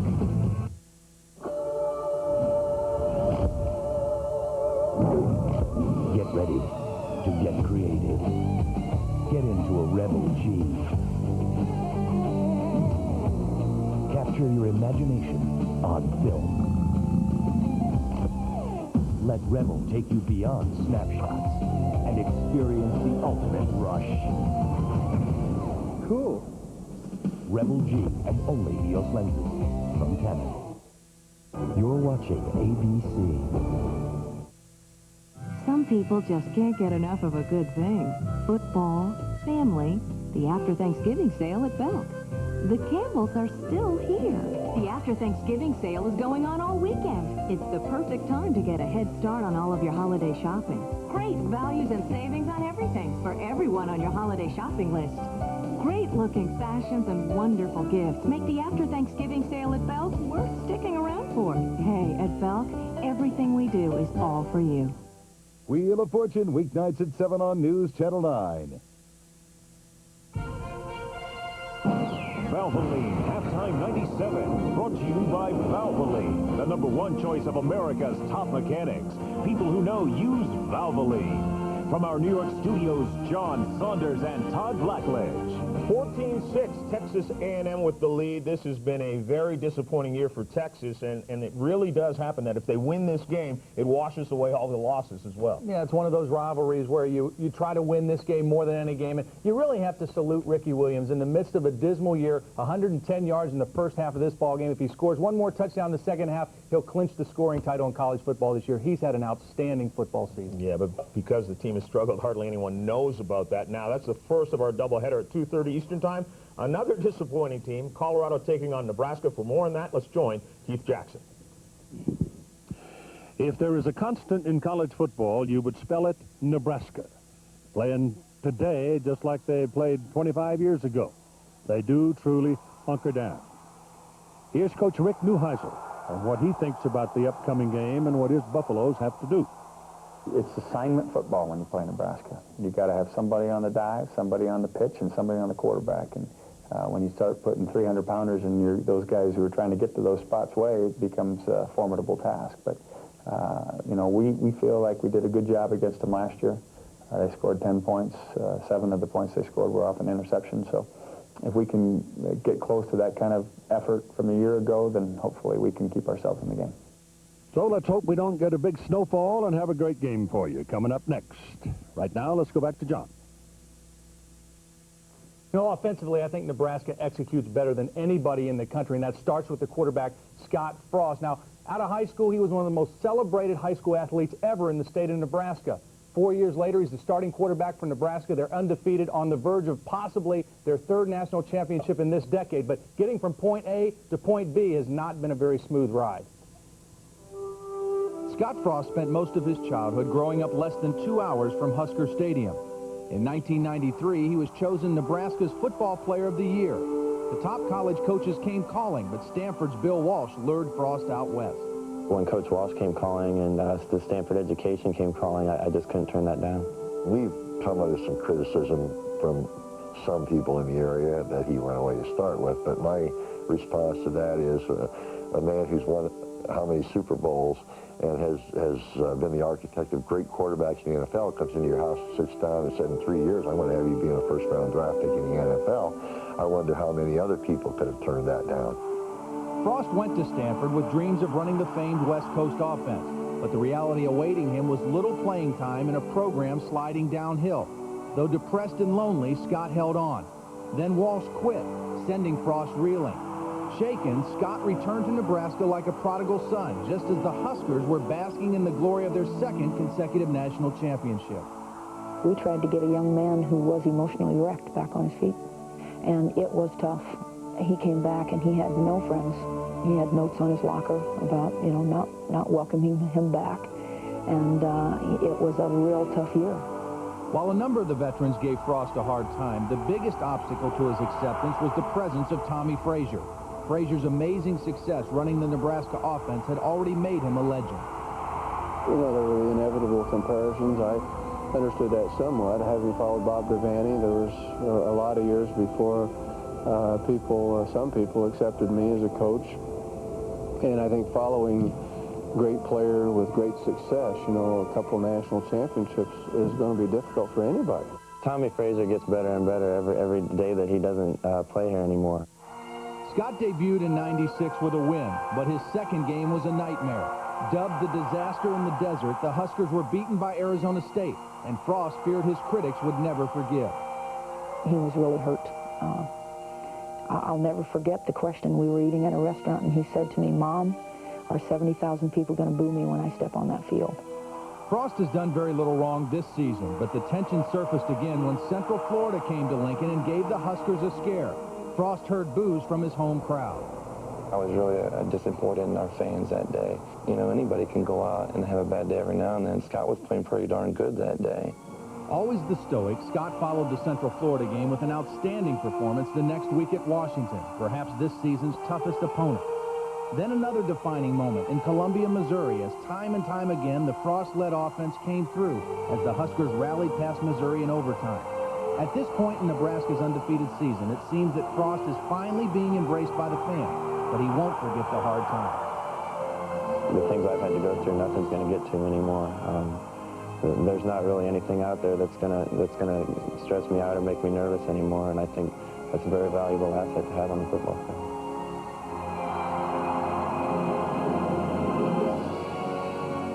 You know, some of what Scott Frost has experienced just comes with the territory of being a quarterback. You get more pub when things go well than you deserve, and you take more heat when things go bad. But the rest of it is kind of a ridiculous extreme at Nebraska. The guy's only lost 2 games in 2 years. I talked to Turner Gill, their quarterback coach. He says Scott Frost has done everything they've ever asked for him. He and Coach Osborne wanted to see Frost be more assertive, more aggressive running the offense this season. He has done that. And the craziest thing about it, of everything, if that ball would have bounced a different way off the foot in the game against Missouri, they'd be booing Scott Frost again right now, and that's not right. You know, they would indeed, although the bottom line is that Scott Frost still has a chance to win a national title, just like Tommy Frazier. And coming up at 2:30 Eastern time, he takes another step as they go up against Colorado. Stick around. Back with more in a moment.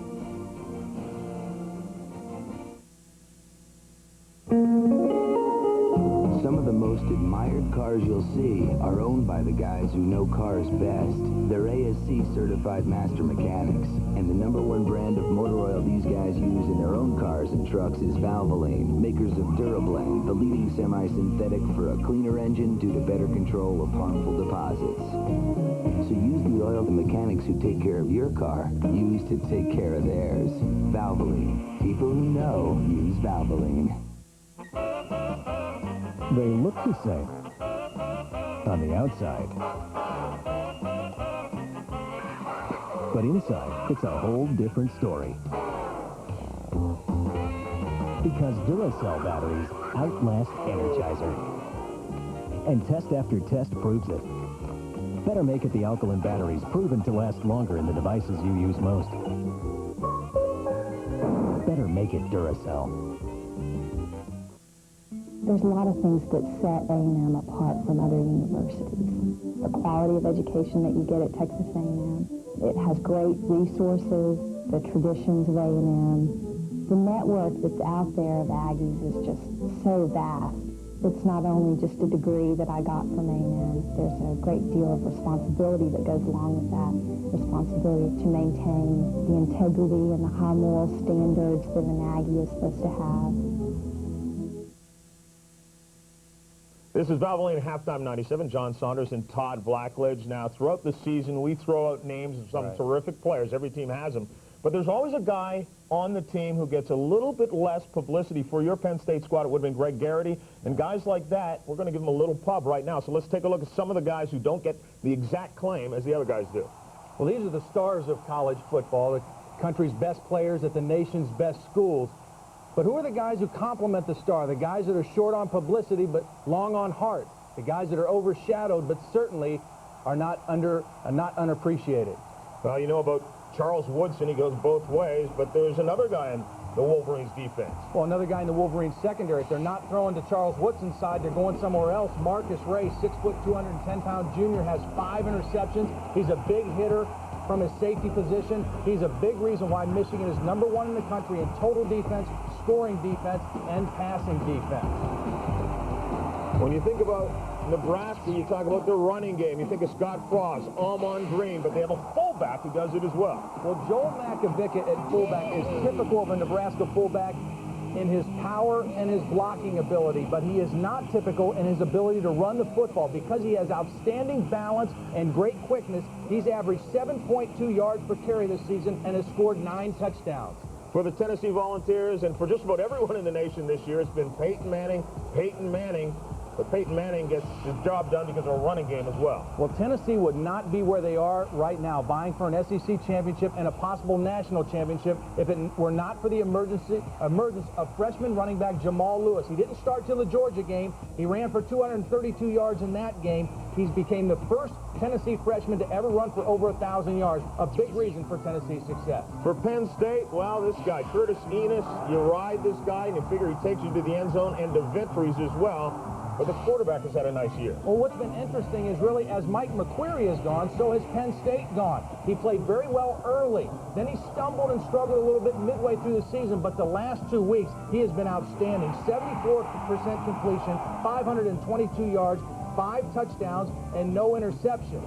Mike McQuarrie, in his first year as a starter, a 5th-year senior, has had a good year. You think of the Seminoles, you think of defense and Andre Wadsworth, but it's really a gang coming in this one, and some other guys you can mention as well. Well, Greg Spires, the guy on the other end, 6'2", 270 pounds, almost didn't get to play the senior season. He broke his left fibula in preseason camp, missed the first 5 games, but ever since he's been back, he's been on a rampage. 10 sacks for the Florida State Seminoles. You run away from Wadsworth, but you run right into Spires. Now, coaches know that it's not just the marquee guy, it's the other guys as well. On this show, well, I'm the other guy. There's our marquee guy right there. Stick around, there's still more to come. 14-6 is the lead. Ricky Williams gave Texas a 6-0 lead, but it is not held up. 14 unanswered from A&M, and they lead it 14-6. You can keep your car looking clean, but you've got to keep your engine clean, too. Newly formulated Valvoline DuraBlend motor oil is a synthetic blend that suspends the dirt, unburned fuel, and water that cause harmful deposits and reduces oil burn-off. DuraBlend protects vital engine parts, so your engine runs cleaner and better longer. It outperforms all leading conventional motor oils, because a car can look great. But it's what's inside that counts. Valvoline DuraBlend. If children are a blessing, then grandchildren are truly a gift. They renew our hope, they recapture our youth. And as grandparents, you want to give them something in return. So perhaps you should consider giving your grandchildren life insurance from State Farm. It's a personal and flexible gift that you can add to as they grow, to help give them financial security for many years to come. Let your State Farm agent help you ensure that their days will be as bright as they made yours.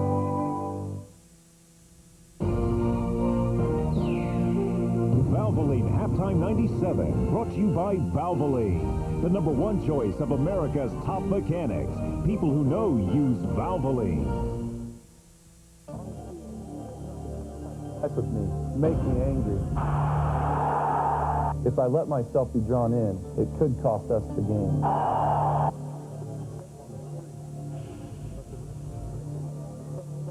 If you into a fight, don't feed into it. Stay in control. Talk it out. Or walk away. You'll get respect and live to tell about it. So squash the anger. Squash it. Squash it. This message provided by the NCAA. Brings Mortal Kombat home to you. Action never looked so damn good. Street Fighter, ABC Sunday. Parental discretion advised. Welcome back, and out to your second half in just a moment, but it's time now to introduce the Burger King Scholar Athlete of the Week Award. And during the 1997 season, Burger King Corporation and its National Franchise Association will donate $1 million to the general scholarship funds of recipient colleges and universities. This week's featured scholar athlete is David Frakes, Georgia Tech senior place kicker. Frakes, an electrical engineering major, preaches the value of an education. So many kids want to be involved in the athletic side of college, but not necessarily the book side. And I'm here to tell you, it's got to be both or it's going to be none, because you've got to stay up on your studies if you want to achieve your goals athletically and academically. David Frakes, the Burger King Scholar Athlete. Win tickets to this season's Rose Bowl. Get online with ABC Sports College Football and solve the word puzzles to enter. All in American online. Keyword ABC Sports. ABC Sports coverage of college football will continue after this message and a word from our ABC stations. I know a place. This is not a country for wimps. We invented the cowboy, the jawbreaker, and the quarterback blitz. We are rough on our cars.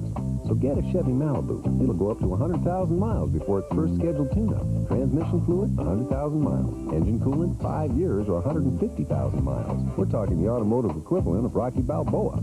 The car you knew America could build. The Chevy Malibu. I'll take you there.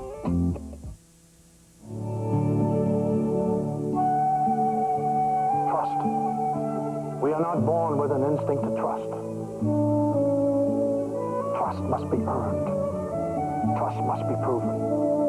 We earn it with integrity. We prove it with sound advice.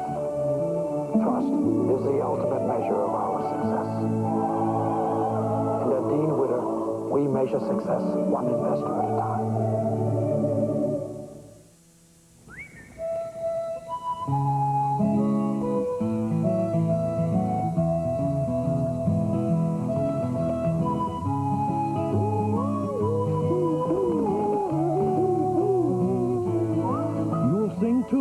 Try Chili's Ranch Hand Filet, a beautifully carved 8-ounce tenderloin, slow grilled to perfection and placed on awesome blossom strings. Served with skillet potato cakes and grilled veggies, only at Chili's. Saturday. I think you better see this. For those who doubt. Well, it seems St. Thomas has its own miracle. A reason to believe. Is it possible? A special Nothing Sacred at 9, 8 Central. Then, it's a shame he's such a good lawyer. 2 little boys are dead because they got this guy time served on a prior conviction. It makes it hard to live with himself. 4-year-old boy and his 5-year-old brother were murdered and raped by a man who was out there because I played my part. I played my part. Well, I can't play my part anymore. A powerful practice, all new ABC Saturday. Care management company, access an Plus Health Moment. Sure, music has rhythm, and so does your body. When you take care of your health by exercising a little each day, getting your proper rest, eating healthy food, and having regular checkups with your doctor, you help to keep your body in rhythm. And I do know about rhythm. I'm Beverly Crawford.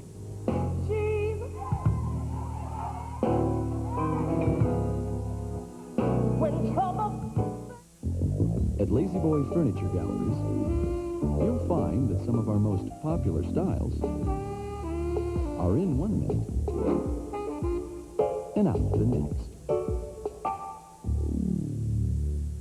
Wishing for low furniture prices this Thanksgiving weekend? Then come into Lazy Boy Furniture Galleries after Thanksgiving sale, where you'll find gigantic reductions on our incredible store-wide selection. But hurry, because it'll all be gone in a snap. It's true. In Tennessee, if you're injured on the job, you're entitled to medical benefits for life. That's exactly the kind of thing most people don't know. And lack of knowledge is what the insurance companies bank on. You see, I spent 15 years in their industry. That's how I earned my name, the insider. Usually they try to cooperate. But if they're holding out on a fair settlement of your workers' compensation claim, they'll find out what kind of team you have in your corner. That's no boast. That's a promise. I'll fight for your rights. Jeopardy! Weeknights at 7:30 on News Channel 9.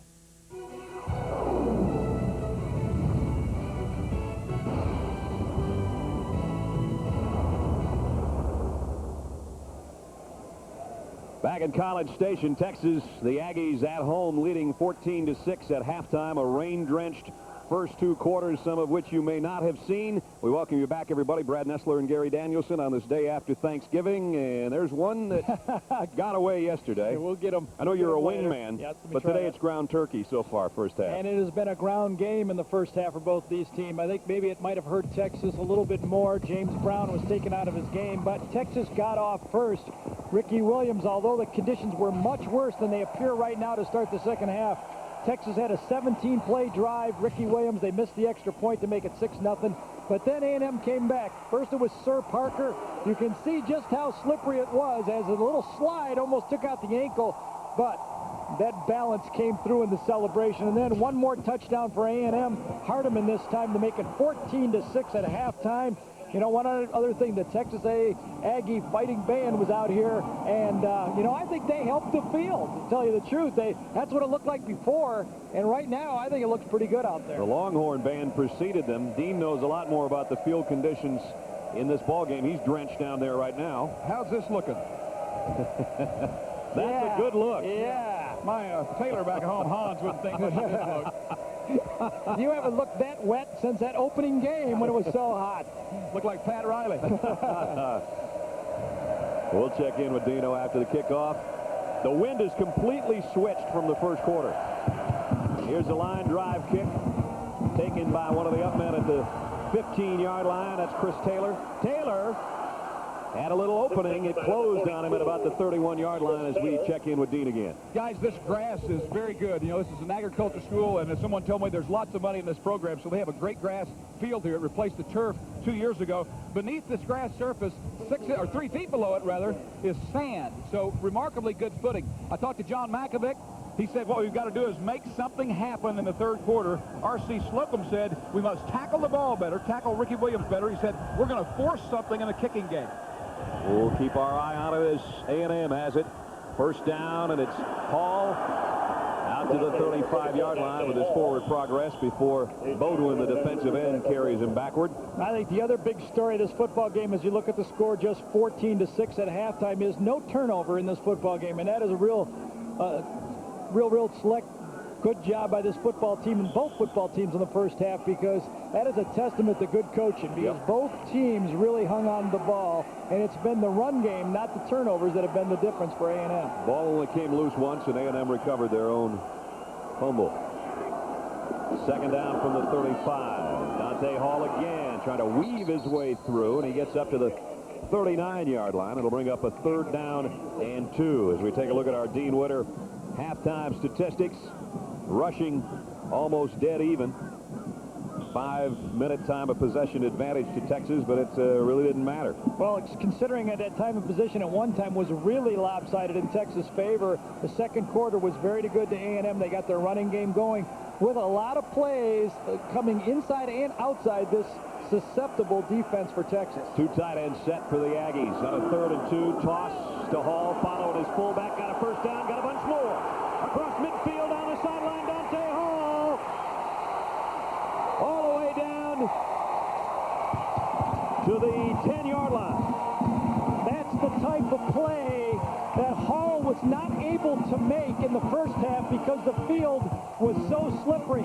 But now you see what this guy can do. He wears the same number as a very familiar player here, Leland McElroy for A&M. They say he doesn't have quite the speed of Leland. Not many guys do, but he's a little more shifty.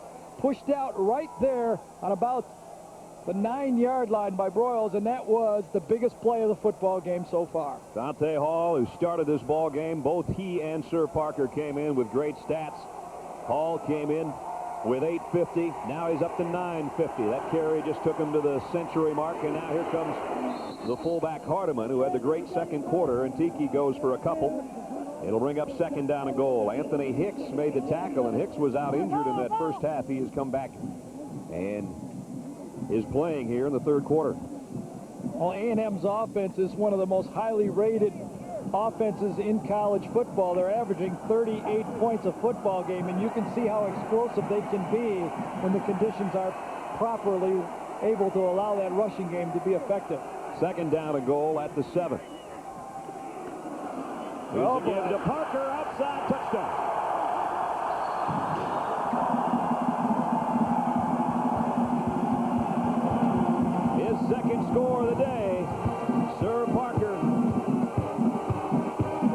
one from 7, his second one from 7. Well, if you don't think there's no hard feelings between these two teams when Texas routed them a year ago, this time Sir Parker is going to run that counter action to the outside. Now watch him slow down here and just say, hey, I can make it walking. That was a little bit in your face there. Extra points up and good. Aggies early in the third quarter. Tack 7 more on. Hall got him close and Parker got him in.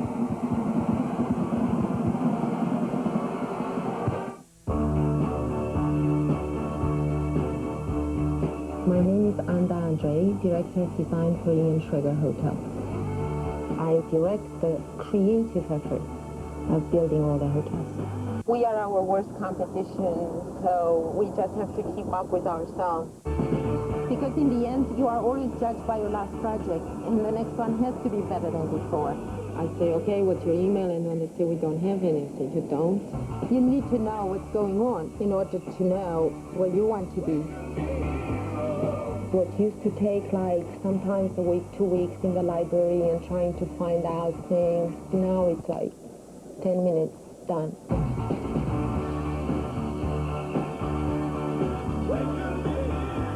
The thing is, as long as you have to be competitive in the world we are living in, anything that helps, you should get.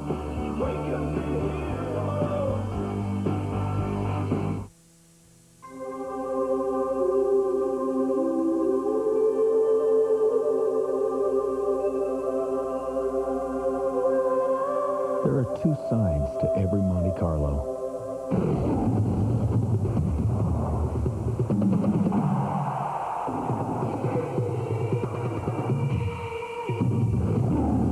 Monte Carlo. The side you show the world is up to you. Undefeated Nebraska puts their national title hopes on the line. They play Colorado in a key Big 12 showdown next.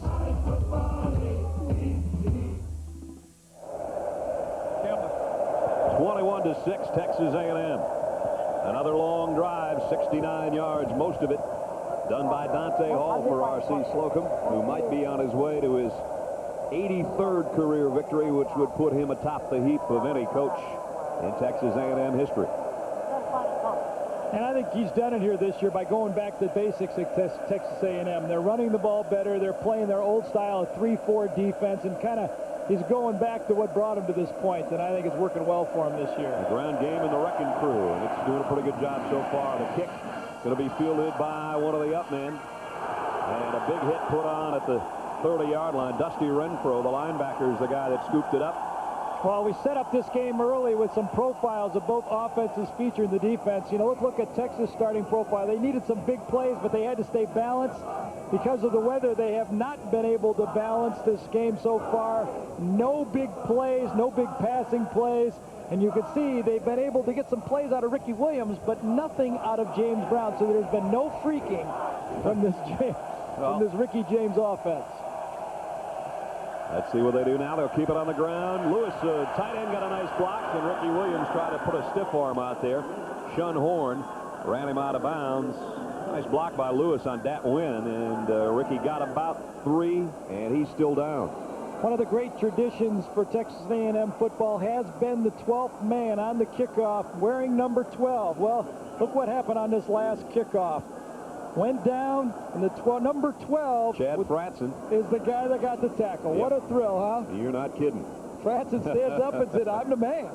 Tell you what, Ricky Williams has not stood up, and he is the man for Texas, and he's down on the far side. And all the Longhorn players and their fans are collectively holding their breath right now. At the very end of that play, Shun Horn knocking him out of bounds. Let's see if we can get another look at it. You never really looked like you get a good shot at him. Maybe he fell across his leg. That looks like exactly what Horn did. Fell on the back of Ricky Williams' leg that time, and those are the ones that are usually... He might have gotten an elbow in the low spot, too, I think, at the end. Oh, yeah, that hurts, too. Yeah, that hurts a lot. Right. I was working my way up there. Yeah, you were working up body parts. I think we'll stop at that body part. Right. Used to stop me, I'll tell you that. Right there. Ouch. Well, we'll see if he can come back in. Right now, it looks like he's okay on the sideline. That's good news. From the 34, second down at 6. James Brown. The throw outside, completes it, and a first down. He got it out to the tight end, Steve Bradley. And that's a spot, Gary, that last year they were huge in the tight end receiving the football, and they've been trying to piece that together. You watch James Brown throw this ball to the tight end, and you are correct, Brad, about that tight end not being a factor. Watch how James almost protects a slippery ball and almost pushes it. He usually has great rotation with the football. That was almost a knuckleball out there. And when we talked to the offensive coaches for Texas, Gene Dahlquist and John Makovic, they both said that they miss a tight end that can go down the middle of the defense and stretch those zones. They don't have one. Used to have Pat Fitzgerald who did that so brilliantly. Here's Ricky Williams, who just checked back in, and he pounds his way out for about 4 yards. I think the weather is not a factor any longer in this football game now. The field is passable enough to throw the football, and now the real disadvantage on this type of a soggy field goes to the defensive backs. As Texas is going downwind, the wind has shifted. It's now going left to right. They say if you wait around here long enough, everything It'll changes. change, that's right. And I think Texas should start trying to feature that passing game now and see if those corners can stand up. Second down at 5 at the 46-yard line for the Longhorns. Thompson in motion. They fake the end around to him. Brown loads and goes long for Cavill. Broken up at the 25-yard line. Yeah, it was badly underthrown that time. Cavill ran his route too early for all the faking that had to be done. The ball really not got out there as far as James Brown wanted it to go. You could see it was almost another slip, and Cavill had to come back. Sean Horn that time was in good enough position to make a play on a not well-thrown football. A&M coming in with a nickel as 5 defenders leave and 5 different fresh bodies come on. Only the 11th pass thrown by the Longhorns today, and probably number 12 coming up right here. Brown fires this one wide, opens his tight end again. And it's Steve Bradley who's found some open ground on the far side of the hash mark, and he's got another Longhorn first down. Well, Steve Bradley is known as the blocking tight end of the pair. Derek Lewis is the guy that catches most of the passes. But, you know, I keep watching James Brown. He is really emotionally into this football game.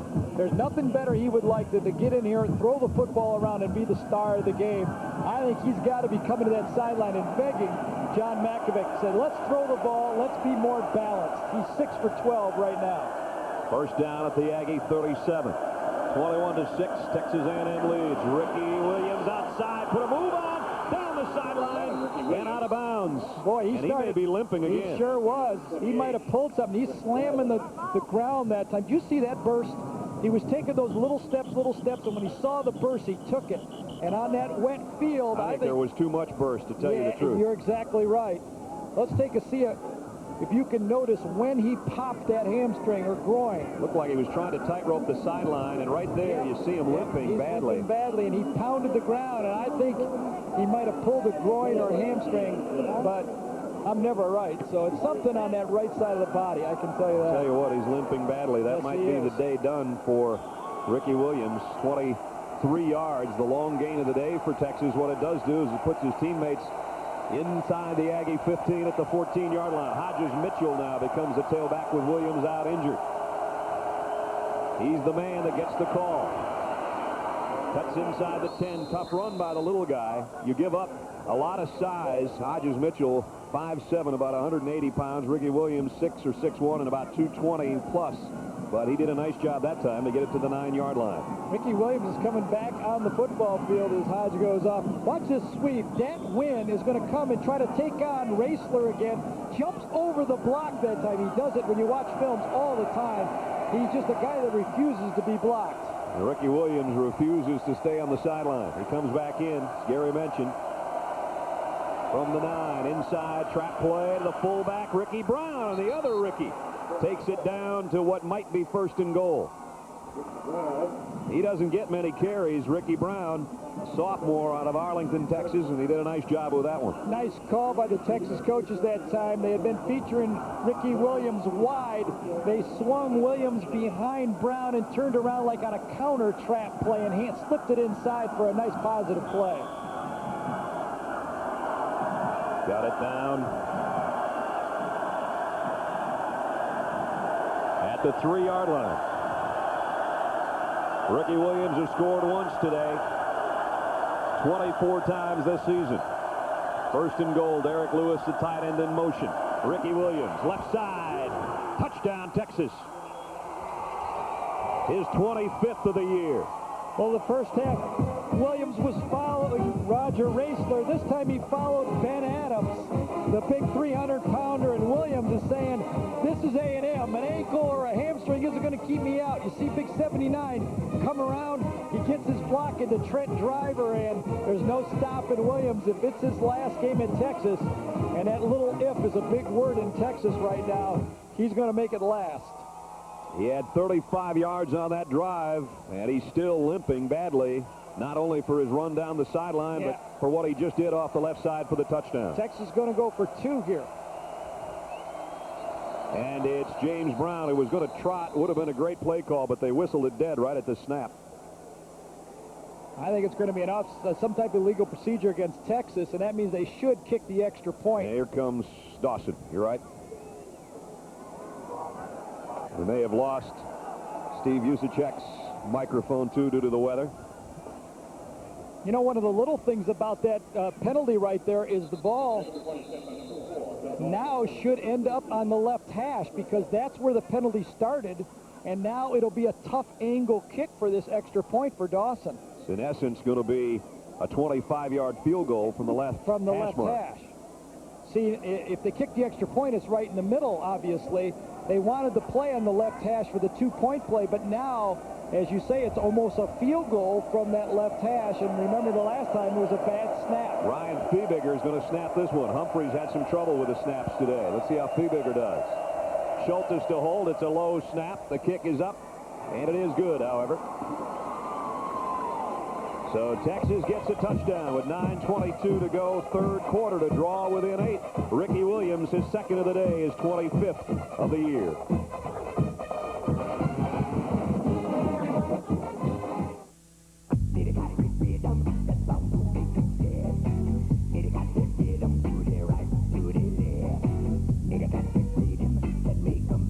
Your kids give you plenty to worry about. Your car shouldn't. That's why you need a Chevy Lumina. It'll go up to 100,000 miles before its first scheduled tune-up. So get a Lumina and relax. They'll grow out of it. You did, didn't you? And check out Lumina's resale value.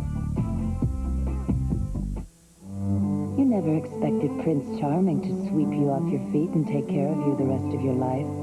But you also never expected to do it all on your own. A good financial partner is critical. You want advice. You want ideas. So in the end, you can be in control of your own destiny. Damsel in distress? I don't think so. Smith Barney. They make money the old-fashioned way. They earn it. Trailers for sale or rent. Rooms to let 50 cents. Mama, man of means by no means. King of the road. 2 hours of pushing broom buys an 8 to 12 4-bedroom. Mama, man of means by no means. King of the road. ABC Sports presentation of college football. Brought to you by Genuine Chevrolet, the cars more Americans trust. By Visa, the official card of the NFL. It's everywhere you want to be. By State Farm Insurance. Like a good neighbor, State Farm is there. And by Wrangler, real comfortable jeans. Brad Nessler, Gary Danielson, Dean Blevins from College Station, Texas. Rain-drenched Kyle Field, but the weather, quite frankly, has improved a little bit with 9:22 remaining, and if that's an improvement, as you can see, Phil Dawson set to kick off. You know how bad we had it earlier. Look how white all the Texas uniforms still are in this game. That's how good the football field is in condition. Either that or they Scotch-guarded each other down there. I'm not sure. Ricky Williams, who scored that touchdown from 3 yards out moments ago, and you saw him pull up on that long run he had down the sideline. There's the stiff arm, and as he got down the sideline, started to try to tightrope it over there, and the Texas bench is calling it a high ankle sprain. However, I don't know that maybe It isn't a shin or a leg or... Well, you wonder if it happened on that play and then he felt it on the long run later in that drop. Yeah. You know, because the combination of the two plays, maybe that's it. That's as Ricky. he's getting that right ankle retaped. Even on a bad wheel, 145 yards and 2 touchdowns for Ricky Williams. We hope he comes back just because he's that much fun to watch. Here's the toss to Parker. Parker outside, got the corner. Puts back inside across the 40 midfield. Flags are down and Parker down to the 41. But again, a penalty marker at the line of scrimmage. Yeah, it was holding all the way that time. That really allowed Parker to get around the corner. A very obvious call. But it happened about 5 yards downfield. You'll see it on the right side of your screen there. I think it was by the fullback that time, Mark Broyles, that held to get around the corner. So they'll bring it back, and it's the first penalty against A&M. And that says a lot with 9 minutes, 7 seconds to go, third quarter, about the discipline on this team. They lead 21-13. The series 104th game. A&M has won 10 of the last 13, but Texas took it the last 2 years, and as Gary said, they rubbed it in a little bit last year, 51-15, and Brandon Stewart and the Aggies have not forgotten that. Well, if you can't rub it in against your nearest foe, and who can you rub it right, in? why would you want to do it to anybody else? First and 15 now. Back near the 14-yard line. The give, Parker again. Blasts across the 25, out to the 26. And as Gary said, you either love one of these teams and hate the other, or vice versa. I think Dean even has more on that down in the field. That's right. It's getting a little political down here. We have a couple of senators. Kay Bailey Hutchinson over here, former cheerleader at the University of Texas. Hello. Hello. And on the other end, we have Senator Phil Graham of Texas A&M. Go get it, guys. Dean. All right, you guys braved the elements out here. You could have stayed underneath, but I guess you're showing your spirit. Well, this is a big game. We played it 105 times. We're the heavy favorite today, but we know this game can go either way. It's who has the biggest heart. I think Texas A&M does. Senator, you shouldn't be looking at those who's the favorite deal, should you? Hold on here just a second. Hold on here. We're going over to a play. First down by Hall. Dino.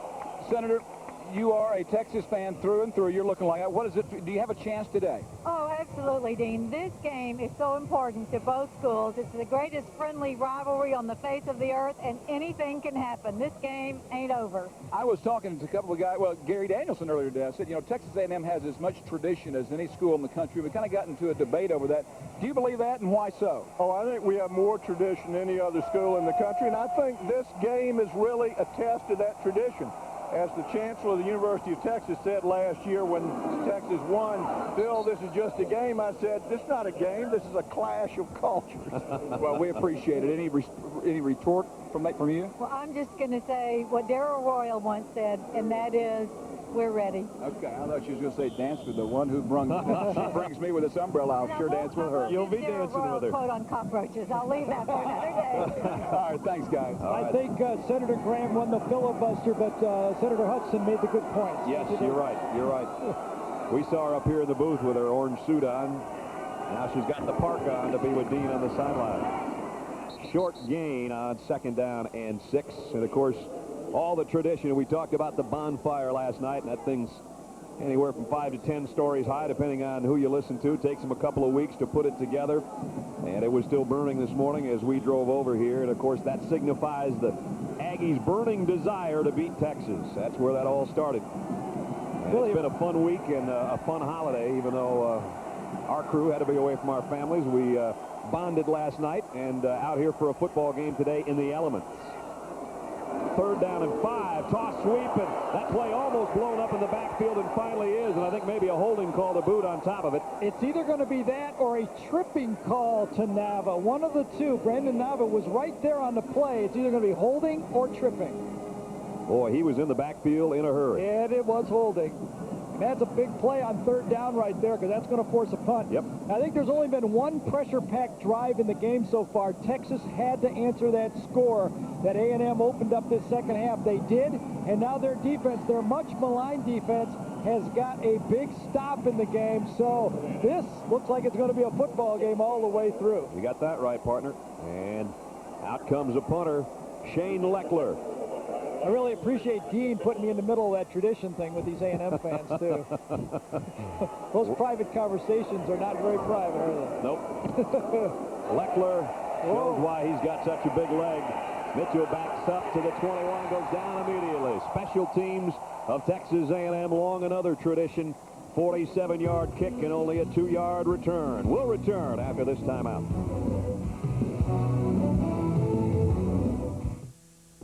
To get the most out of your digital satellite system, you need DirecTV. And for expert advice and guaranteed low prices on your new system, you need Circuit City. We're your DSS experts, and we'll show you how to see more sports, movies, and pay-per-view than on any other system. Right now, get the last 6 weeks of 97 NFL Sunday Ticket free when you buy any DSS and sign up for monthly DirecTV Total Choice programming. Now at Circuit City.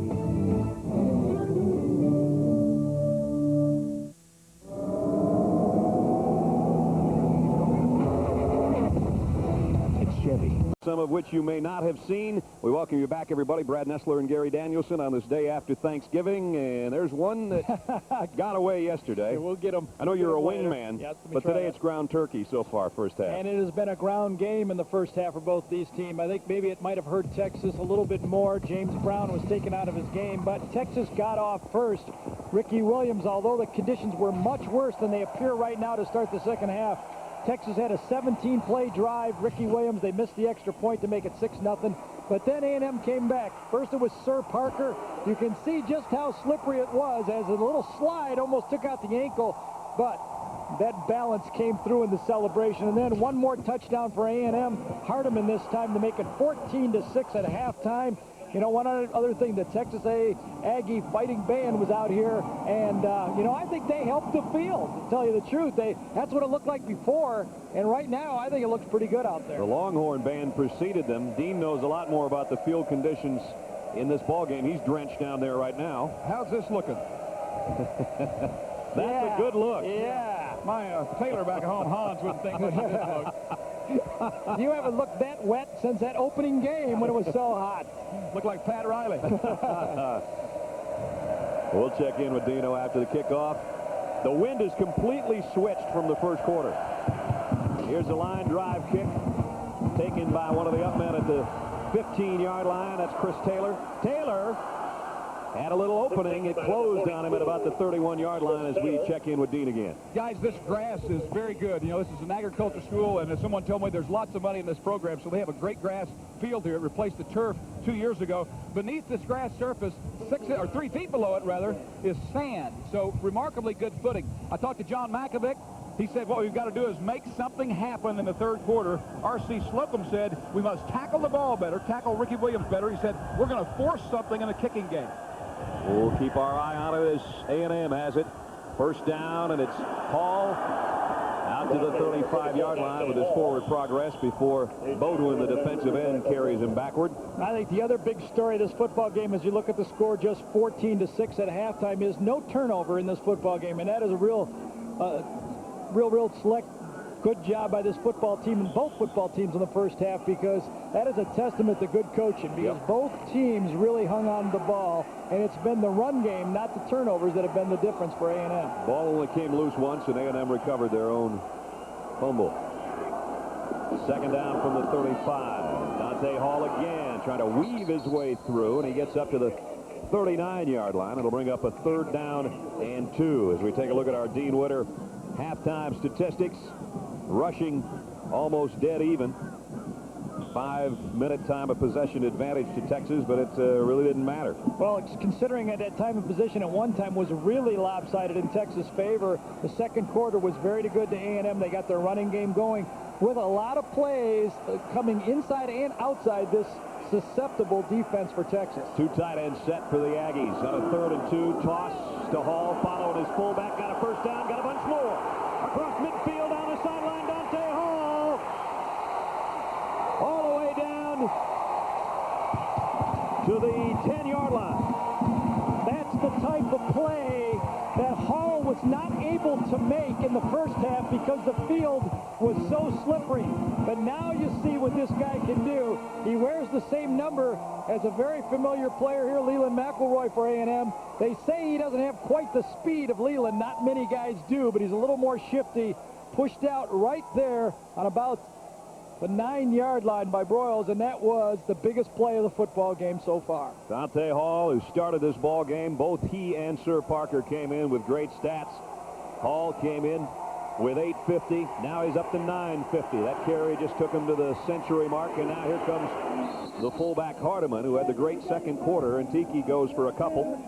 It'll bring up second down and goal. Anthony Hicks made the tackle, and Hicks was out injured in that first half. He has come back and is playing here in the third quarter. Well, A&M's offense is one of the most highly rated offenses in college football. They're averaging 38 points a football game, and you can see how explosive they can be when the conditions are properly able to allow that rushing game to be effective. Second down and goal at the 7.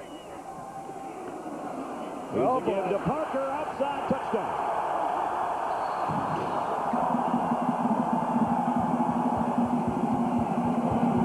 His second score of the day, Sir Parker. His first one from 7, his second one from 7. Well, if you don't think there's no hard feelings between these two teams when Texas routed them a year ago, this time Sir Parker is going to run that counter action to the outside. Now watch him slow down here and just say, hey, I can make it walking. That was a little bit in your face there. Extra points up and good. Aggies early in the third quarter. Tack 7 more on. Hall got him close and Parker got him in.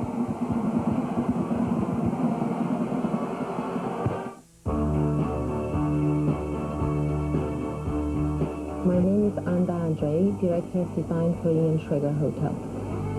I direct the creative effort of building all the hotels. We are our worst competition, so we just have to keep up with ourselves. Because in the end, you are always judged by your last project, and the next one has to be better than before. I say, okay, what's your email? And when they say we don't have any, I say, you don't? You need to know what's going on in order to know where you want to be. What used to take like sometimes a week, 2 weeks in the library and trying to find out things, now it's like 10 minutes, done.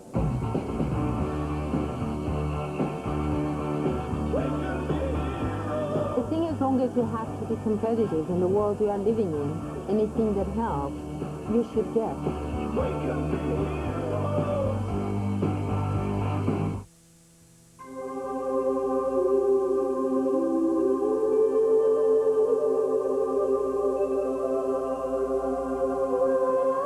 There are 2 sides to every Monte Carlo.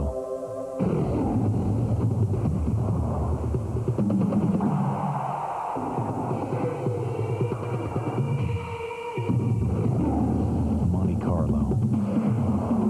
The side you show the world is up to you. Undefeated Nebraska puts their national title hopes on the line. They play Colorado in a key Big 12 showdown. Next.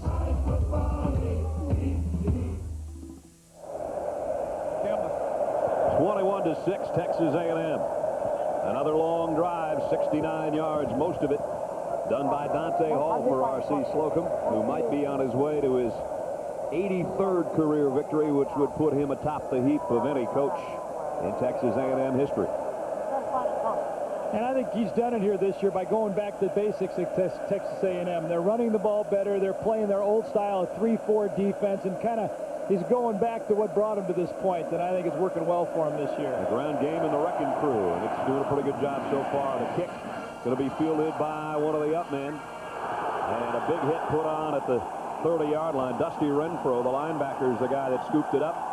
Well, we set up this game early with some profiles of both offenses featuring the defense. You know, let's look at Texas starting profile. They needed some big plays, but they had to stay balanced. Because of the weather, they have not been able to balance this game so far.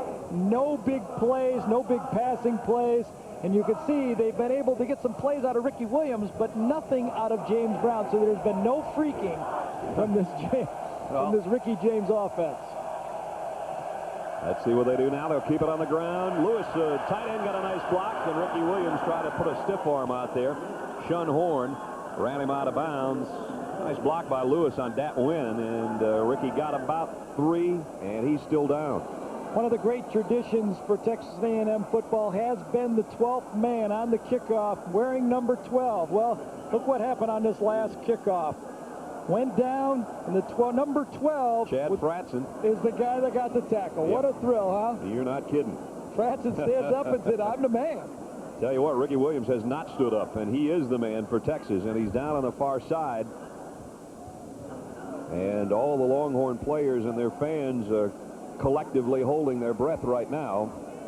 At the very end of that play, Sean Horn knocking him out of bounds. Let's see if we can get another look at it. You never really looked like you get a good shot at him. Maybe he fell across his leg. That looks like exactly what Horn did. Fell on the back of Ricky Williams' leg that time, and those are the ones that are usually... He might have gotten an elbow in the low spot, too, I think, at the end. Oh, yeah, that hurts, too. Yeah, that hurts a lot. Right. I was working my way up there. Yeah, you were working up body parts. I think we'll stop at that body part. Right. Used to stop me, I'll tell you that. Right there. Ouch. Well, we'll see if he can come back in. Right now, it looks like he's okay on the sideline. That's good news. From the 34, second down at 6. James Brown. The throw outside, completes it, and a first down. He got it out to the tight end, Steve Bradley. And that's a spot, Gary, that last year they were huge in, the tight end receiving the football, and they've been trying to piece that together. You watch James Brown throw this ball to the tight end, and you are correct, Brad, about that tight end not being a factor. Watch how James almost protects a slippery ball and almost pushes it.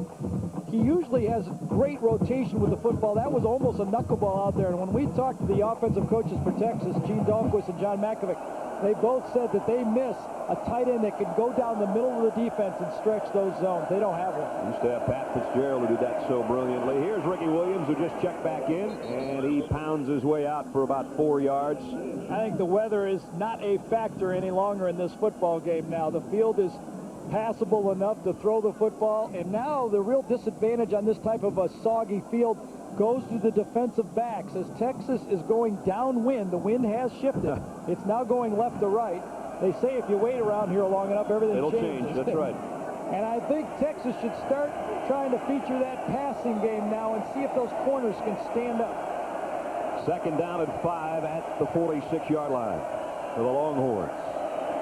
Thompson in motion. They fake the end around to him. Brown loads and goes long for Cavill. Broken up at the 25-yard line. Yeah, it was badly underthrown that time. Cavill ran his route too early for all the faking that had to be done. The ball really not got out there as far as James Brown wanted it to go. You could see it was almost another slip, and Cavill had to come back. Sean Horn that time was in good enough position to make a play on a not well-thrown football. A&M coming in with a nickel as 5 defenders leave and 5 different fresh bodies come on. Only the 11th pass thrown by the Longhorns today, and probably number 12 coming up right here. Brown fires this one wide, opens his tight end again. And it's Steve Bradley who's found some open ground on the far side of the hash mark, and he's got another Longhorn first down. Well, Steve Bradley is known as the blocking tight end of the pair. Derek Lewis is the guy that catches most of the passes. But, you know, I keep watching James Brown. He is really emotionally into this football game.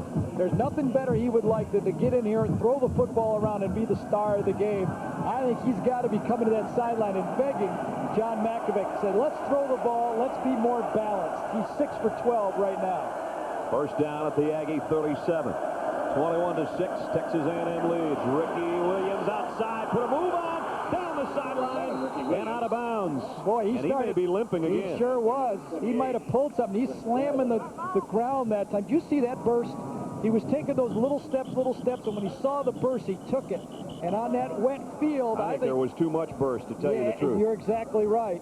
Let's take a see if you can notice when he popped that hamstring or groin. Looked like he was trying to tightrope the sideline, and right there you see him limping badly. Limping badly, and he pounded the ground, and I think he might have pulled a groin or a hamstring, but I'm never right. So it's something on that right side of the body, I can tell you that. Tell you what, he's limping badly. That might be the day done for Ricky Williams. 23 yards, the long gain of the day for Texas. What it does do is it puts his teammates inside the Aggie 15 at the 14-yard line. Hodges Mitchell now becomes the tailback with Williams out injured.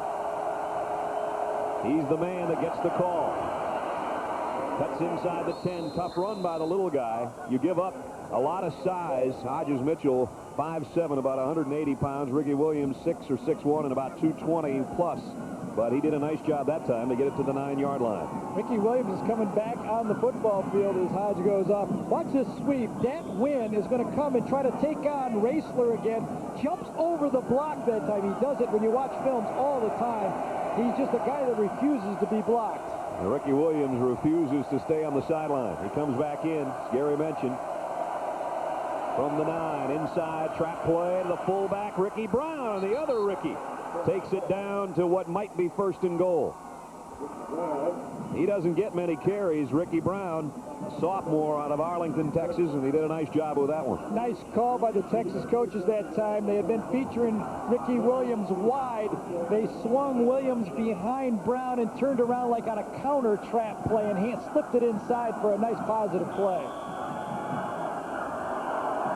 Got it down at the 3-yard line.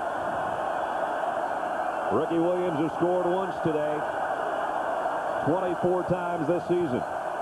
1st and goal. Derek Lewis, the tight end, in motion. Ricky Williams, left side. Touchdown, Texas. His 25th of the year. Well, the first half, Williams was following Roger Raisler. This time he followed Ben Adams, the big 300-pounder, and Williams is saying, this is A&M. An ankle or a hamstring isn't going to keep me out. You see big 79 come around. He gets his block into Trent Driver, and there's no stopping Williams. If it's his last game in Texas, and that little if is a big word in Texas right now, he's going to make it last. He had 35 yards on that drive, and he's still limping badly, not only for his run down the sideline, but for what he just did off the left side for the touchdown. Texas is going to go for 2 here. And it's James Brown who was going to trot. Would have been a great play call, but they whistled it dead right at the snap. I think it's going to be some type of legal procedure against Texas, and that means they should kick the extra point. And here comes Dawson. You're right. They may have lost Steve Usachek's microphone, too, due to the weather. You know, one of the little things about that penalty right there is the ball now should end up on the left hash, because that's where the penalty started, and now it'll be a tough angle kick for this extra point for Dawson. It's in essence going to be a 25-yard field goal from the left hash. See, if they kick the extra point, it's right in the middle, obviously. They wanted the play on the left hash for the 2-point play, but now, as you say, it's almost a field goal from that left hash. And remember, the last time it was a bad snap. Ryan Feebigger is going to snap this one. Humphreys had some trouble with the snaps today. Let's see how Feebigger does. Schultz to hold. It's a low snap. The kick is up, and it is good, however. So Texas gets a touchdown with 9:22 to go, 3rd quarter to draw within 8. Ricky Williams, his 2nd of the day, his 25th of the year.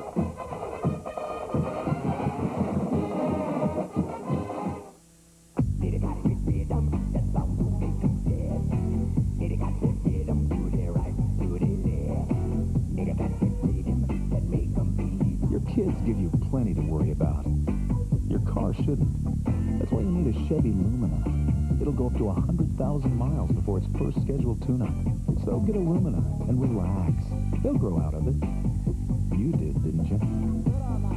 And check out Lumina's resale value. You never expected Prince Charming to sweep you off your feet and take care of you the rest of your life. But you also never expected to do it all on your own. A good financial partner is critical. You want advice. You want ideas. So in the end, you can be in control of your own destiny. Damsel in distress? I don't think so. Smith Barney. They make money the old-fashioned way. They earn it. Trailers for sale or rent. Rooms to let 50 cents. Mama, man of means by no means. King of the road. 2 hours of pushing broom buys an 8 to 12 4-bedroom. Mama, man of means by no means. King of the road. presentation of college football. Brought to you by Genuine Chevrolet, the cars more Americans trust. By Visa, the official card of the NFL. It's everywhere you want to be. By State Farm Insurance. Like a good neighbor, State Farm is there. And by Wrangler, real comfortable jeans. Brad Nessler, Gary Danielson, Dean Blevins from College Station, Texas. Rain-drenched Kyle Field, but the weather, quite frankly, has improved a little bit with 9:22 remaining, and if that's an improvement, as you can see, Phil Dawson set to kick off. You know how bad we had it earlier. Look how white all the Texas uniforms still are in this game. That's how good the football field is in condition. Either that or they scotch-guarded each other That's down right. there. I'm not sure. Ricky Williams, who scored that touchdown from 3 yards out moments ago, and you saw him pull up on that long run he had down the sideline. There's the stiff arm, and as he got down the sideline, started to try to tightrope it over there. And the Texas bench is calling it a high ankle sprain. However, I don't know that maybe it isn't a shin or a leg. Or well, you wonder if it happened on that play, and then he felt it on the long run later in that drop. Yeah. You know, because the combination of the two plays, maybe that's it. That's as he's Ricky. getting that right ankle retaped. Even on a bad wheel, 145 yards and 2 touchdowns for Ricky Williams. We hope he comes back just because he's that much fun to watch. Here's the toss to Parker. Parker outside, got the corner. Puts back inside across the 40 midfield. Flags are down and Parker down to the 41. But again, a penalty marker at the line of scrimmage. Yeah, it was holding all the way that time. That really allowed Parker to get around the corner. A very obvious call. But it happened about 5 yards downfield. You'll see it on the right side of your screen there. I think it was by the fullback that time, Mark Broyles, that held to get around the corner. So they'll bring it back, and it's the first penalty against A&M. And that says a lot with 9 minutes, 7 seconds to go, third quarter, about the discipline on this team. They lead 21-13. The series 104th game. A&M has won 10 of the last 13, but Texas took it the last 2 years. And as Gary said, they rubbed it in a little bit last year, 51-15. And Brandon Stewart and the Aggies have not forgotten that. Well, if you can't rub it in against your nearest foe, and who can you rub it right, against? Why would you want to do it to anybody else? First and 15 now. Back near the 14-yard line. The give, Parker again. Blasts across the 25, out to the 26. And as Gary said, you either love one of these teams and hate the other, or vice versa. I think Dean even has more on that down in the field. That's right. It's getting a little political down here. We have a couple of senators. Kay Bailey Hutchinson over here, former cheerleader at the University of Texas. Hello. Hello. And on the other end, we have Senator Phil Graham of Texas A&M. Go get it, guys. Dean. All right, you guys braved the elements out here. You could have stayed underneath, but I guess you're showing your spirit. Well, this is a big game. We played it 105 times. We're the heavy favorite today, but we know this game could go either way. It's who has the biggest heart. I think Texas A&M does. Senator, you shouldn't be looking at those who's the favorite deal, should you? Hold on here just a second. Hold on here. We're going over to a play. First down by Hall. Dino. Senator, you are a Texas fan through and through. You're looking like, what is it? Do you have a chance today? Oh, absolutely, Dean. This game is so important to both schools. It's the greatest friendly rivalry on the face of the earth, and anything can happen. This game ain't over. I was talking to a couple of guys, well, Gary Danielson earlier today. I said, you know, Texas A&M has as much tradition as any school in the country. We kind of got into a debate over that. Do you believe that, and why so? Oh, I think we have more tradition than any other school in the country, and I think this game is really a test of that tradition. As the chancellor of the University of Texas said last year when Texas won, Phil, this is just a game. I said, this is not a game. This is a clash of cultures. Well, we appreciate it. Any retort from you? Well, I'm just going to say what Darrell Royal once said, and that is, we're ready. Okay, I thought she was going to say dance with the one who she brings me with this umbrella. I'll sure dance with her. You'll be dancing with her. Quote on cockroaches. I'll leave that for another day. All right, thanks, guys. I think Senator Graham won the filibuster, but Senator Hudson made the good points. Yes, you're right. You're right. We saw her up here in the booth with her orange suit on. Now she's got the parka on to be with Dean on the sideline. Short gain on second down and 6. And, of course, all the tradition. We talked about the bonfire last night, and that thing's anywhere from 5 to 10 stories high, depending on who you listen to. It takes them a couple of weeks to put it together. And it was still burning this morning as we drove over here. And, of course, that signifies the Aggies' burning desire to beat Texas. That's where that all started. And it's been a fun week and a fun holiday, even though Our crew had to be away from our families. We bonded last night and out here for a football game today in the elements. 3rd down and 5. Toss sweep, and that play almost blown up in the backfield and finally is, and I think maybe a holding call to boot on top of it. It's either going to be that or a tripping call to Nava. One of the two. Brandon Nava was right there on the play. It's either going to be holding or tripping. Boy, he was in the backfield in a hurry. And it was holding. And that's a big play on 3rd down right there because that's going to force a punt. Yep. I think there's only been one pressure-packed drive in the game so far. Texas had to answer that score that A&M opened up this second half. They did, and now their defense, their much maligned defense, has got a big stop in the game. So this looks like it's going to be a football game all the way through. You got that right, partner. And out comes a punter, Shane Leckler. I really appreciate Dean putting me in the middle of that tradition thing with these A&M fans, too. Those private conversations are not very private, are they? Nope. Leckler shows why he's got such a big leg. Mitchell backs up to the 21, goes down immediately. Special teams of Texas A&M, long another tradition. 47-yard kick and only a 2-yard return. We'll return after this timeout.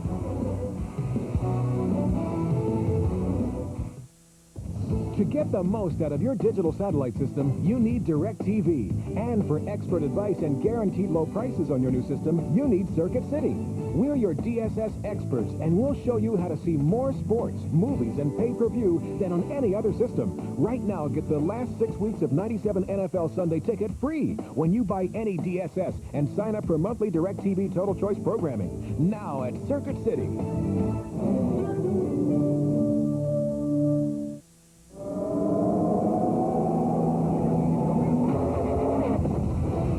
Chevy, we test our cars in a controlled environment. If you call trading paint at 200 miles per hour controlled,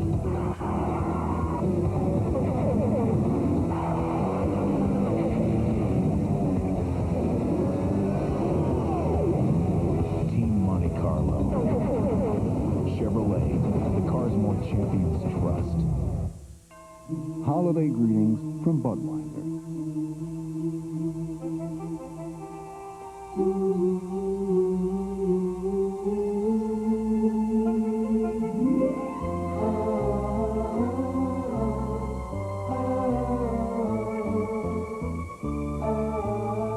The people who bring you Budweiser wish you and yours the very best of everything this holiday season.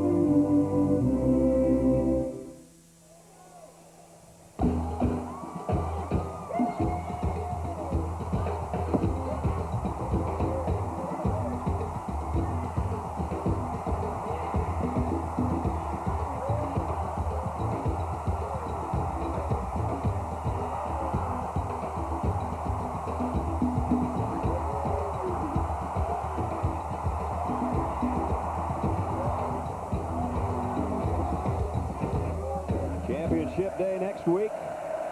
A week from tomorrow on ABC. Back here, it's 21-13. Texas A&M leading Texas now by a precarious 8-point margin. Remember, the first extra point of the game was missed, thus the 8-point differential with 6:16 left in the third. You wonder, as Texas continues to throw and James Brown is starting to feel comfortable throwing the ball, if Ricky Williams is in there more as a decoy or as a runner right now. We'll have to watch. He's going to be a runner here, but he's not running very far. Nice job, Datwin and Philip Myers. The linebackers converge on the stop. I think a healthy Ricky Williams that time would have tried to sprint that one to the outside. Yep. He did not give the outside a chance, and he does not look like he's 100%.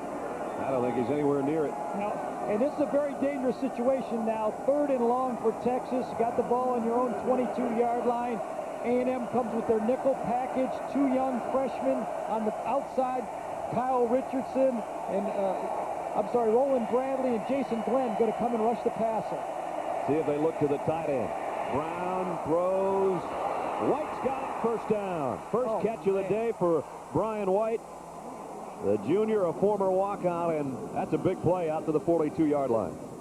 Mike Hakowitz, of coordinator for defense for A&M, brought the blitz that time. Shun Horn came off the slot, and James Brown stood in there and threw the deep square in for a first down. One of the biggest plays of the football game so far. The youth on this wide receiver core and all the injuries they had earlier in the year, and James Brown said, I can't throw it like I used to. I used to know where my receivers would be. He says, I'm aiming too many passes. Right. They have developed chemistry lately, but it's taken most of the year to do it. Last 3 games, they've started to put it together. Here's Ricky Williams on a counter, broke into the 3 across the 50. Ricky Williams on a bad leg goes down to the 33-yard line. Boy, he is guts personified, and there's no California laid back in this kid out of San Diego. That's what I heard, but I don't believe it. Came from California, running the counter action this time. Ricky Brown gets another big block this time on Cody to the outside, and Ricky Williams may not have that 4-4 sprint right now, but he's got a 4-3 heart. And he's limping off again, but he just got another big gainer, and he's got 169 yards, and he again sets up the Texas offense in great shape. First down to the Aggie 33-yard line. 2 tight ends. Brown comes up throwing, incomplete, intended for Jamel Thompson, and broken up by Jason Webster. Brad, you mentioned the wide receivers for Texas. That really got this team off slow. And then, without the inexperience at wide receiver, got the quarterbacks a little bit inconsistent, and it began to snowball on offense for this football team. When you throw in the struggles they've had on defense, you can understand why Texas has had such a tough year. Well, they had Dustin Armstrong go down in the Rutgers game, and then their favorite receiver, Wayne McGarity, went out in the Rice game with a knee injury, and up popped those youngsters, Thompson and Cavill, and they've had to do, and they're getting better. This is going to be a loss of a yard for Hodges Mitchell. At the conclusion of today's game, we'll select the Chevrolet Most Valuable Player of the game from each team. Chevrolet's awarded over $6.5 million to the scholarship funds of America's colleges and universities. 3rd down and 11.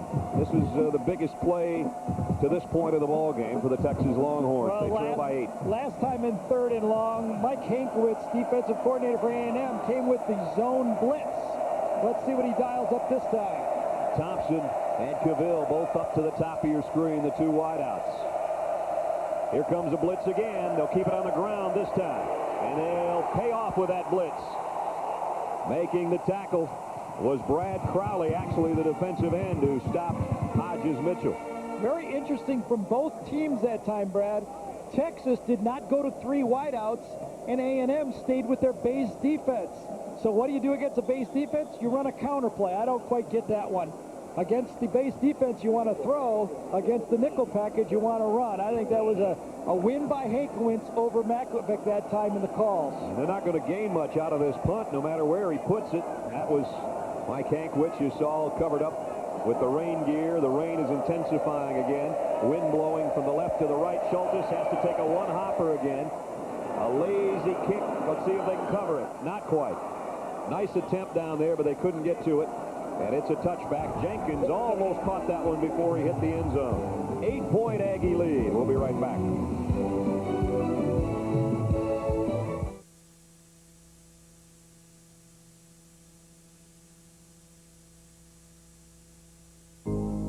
I was strong as I could be, like a rock. Nothing ever got to me. As the years go by, some slow down and take it easy. Some don't. Like a rock. Chevy, the most dependable, longest-lasting trucks on the road. National Car Rental presents the drive for the national championship. The year 1981. Clemson visits North Carolina in the first ACC battle between teams ranked in the top 10. The Tigers took an early 7-3 lead, and the defense, led by Jeff Davis, Terry Kennard, and William the Refrigerator Perry, held on for a 10-8 victory to help lead the Tigers to their first national championship.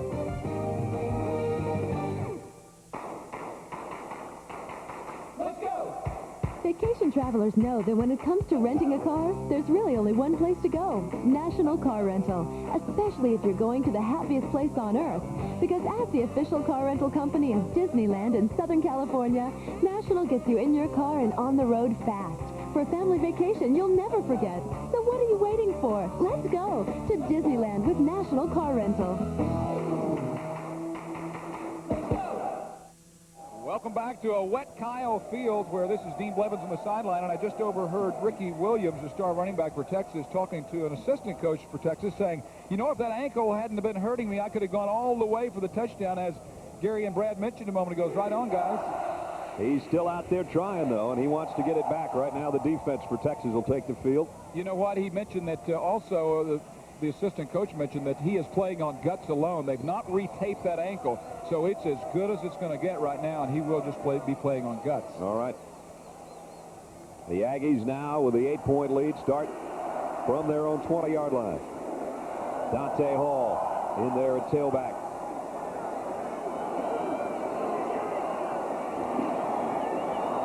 He gets the call, and he only got back to the line of scrimmage. That's it. We set up this game in the first half talking about A&M. No turnovers would make them good, and Texas needed to force A&M to pass. Well, A&M has done their part. No turnovers, and they put 21 points on the board. Only 2 pass attempts, but they've been able to run the ball. Texas's defense has not forced A&M into a passing game yet. Let's see if they force a pass on 2nd and 10. Spiller, their tight end, has been one of their main targets today when they do throw. Here's Hall hitting the backfield, spun away from one, but not the other.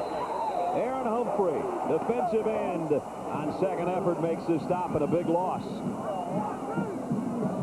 Aaron Humphrey started this year out as a middle linebacker for Texas. It was a little bit of a disaster. He needed to move to defensive end where he felt more comfortable, and he's doing the job now. Coming in from the top of the screen, he forces wide. That was Nava that forced him wide, and then Humphrey eats it up from behind. That's good defensive end play by those two guys, those bookend defensive ends. Nava, who lines up at linebacker and defensive end, and Humphrey. Are we going to see a pass now? I think it'll be a very safe pass. I don't think so. 3rd down, 14. Nope. Straight up the middle. Very close to a first down to the fullback, Hardiman. Just short. I didn't think they'd throw. They just can't risk a turnover when you got the lead by 8 points. And they might give them the sliding forward progress to the 30. I don't think so. I think it's going to be 4th and very short. As middle linebacker that time, Dusty Renfro picked the wrong angle, and you could see where the ball landed 1 yard short of the line. They had to go past the line.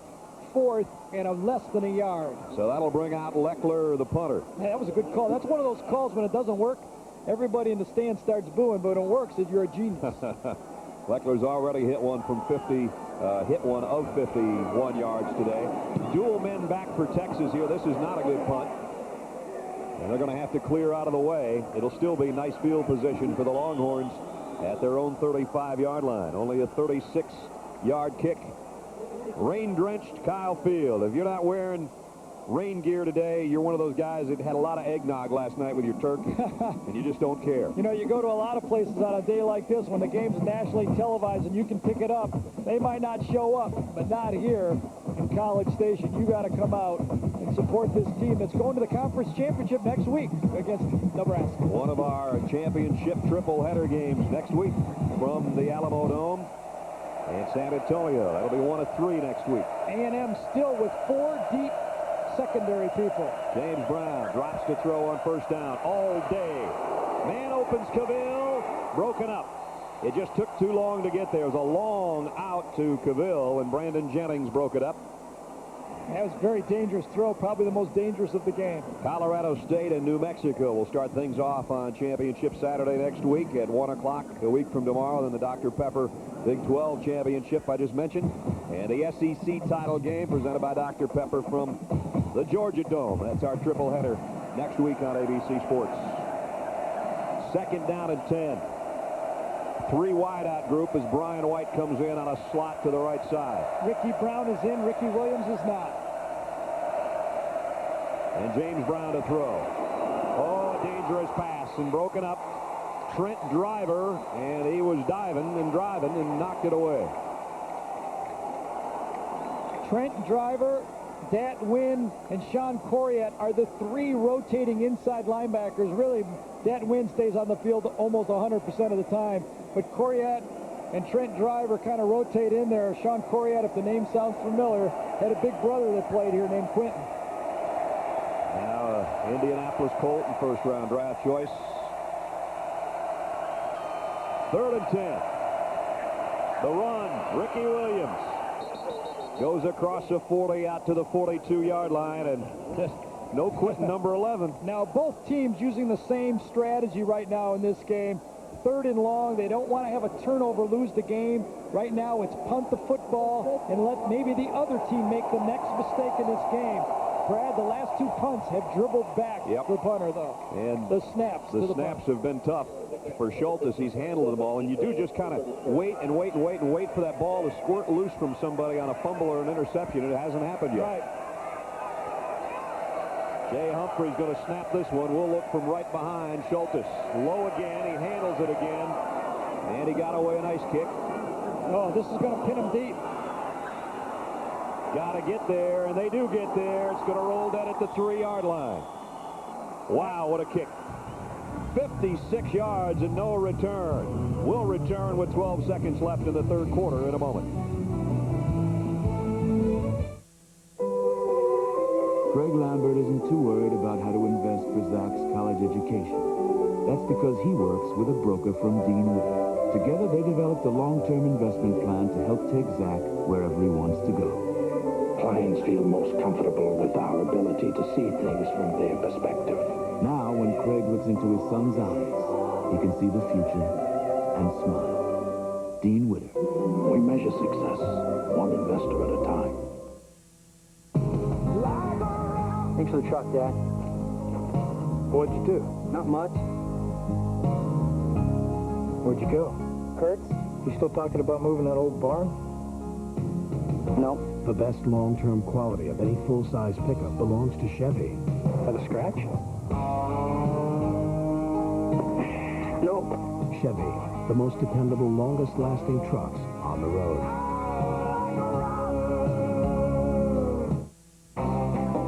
Promotional consideration provided by National Car Rental, the official car rental company of ABC Sports.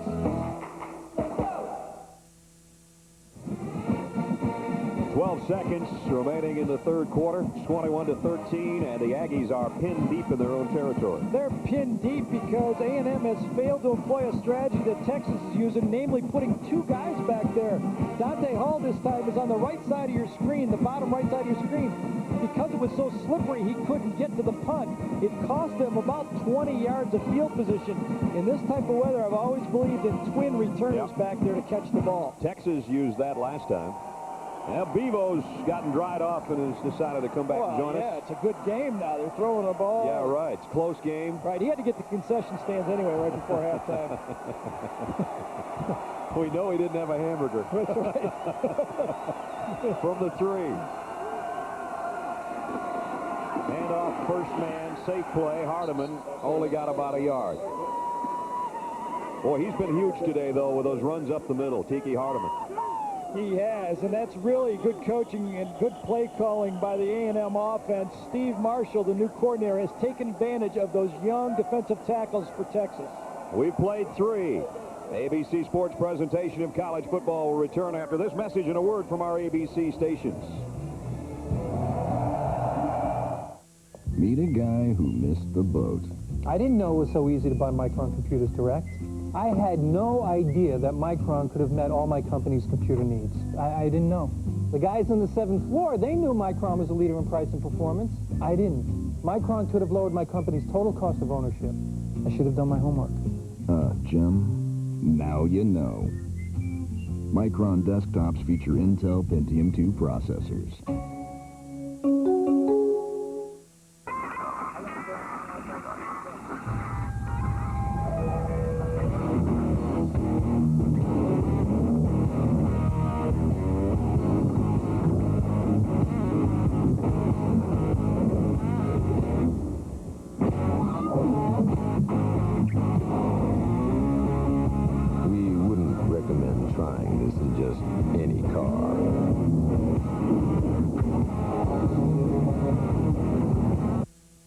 Division lead is on the line. Brett Favre and the Packers meet the Minnesota Vikings on ABC's Monday Night Football. Bring on the game now!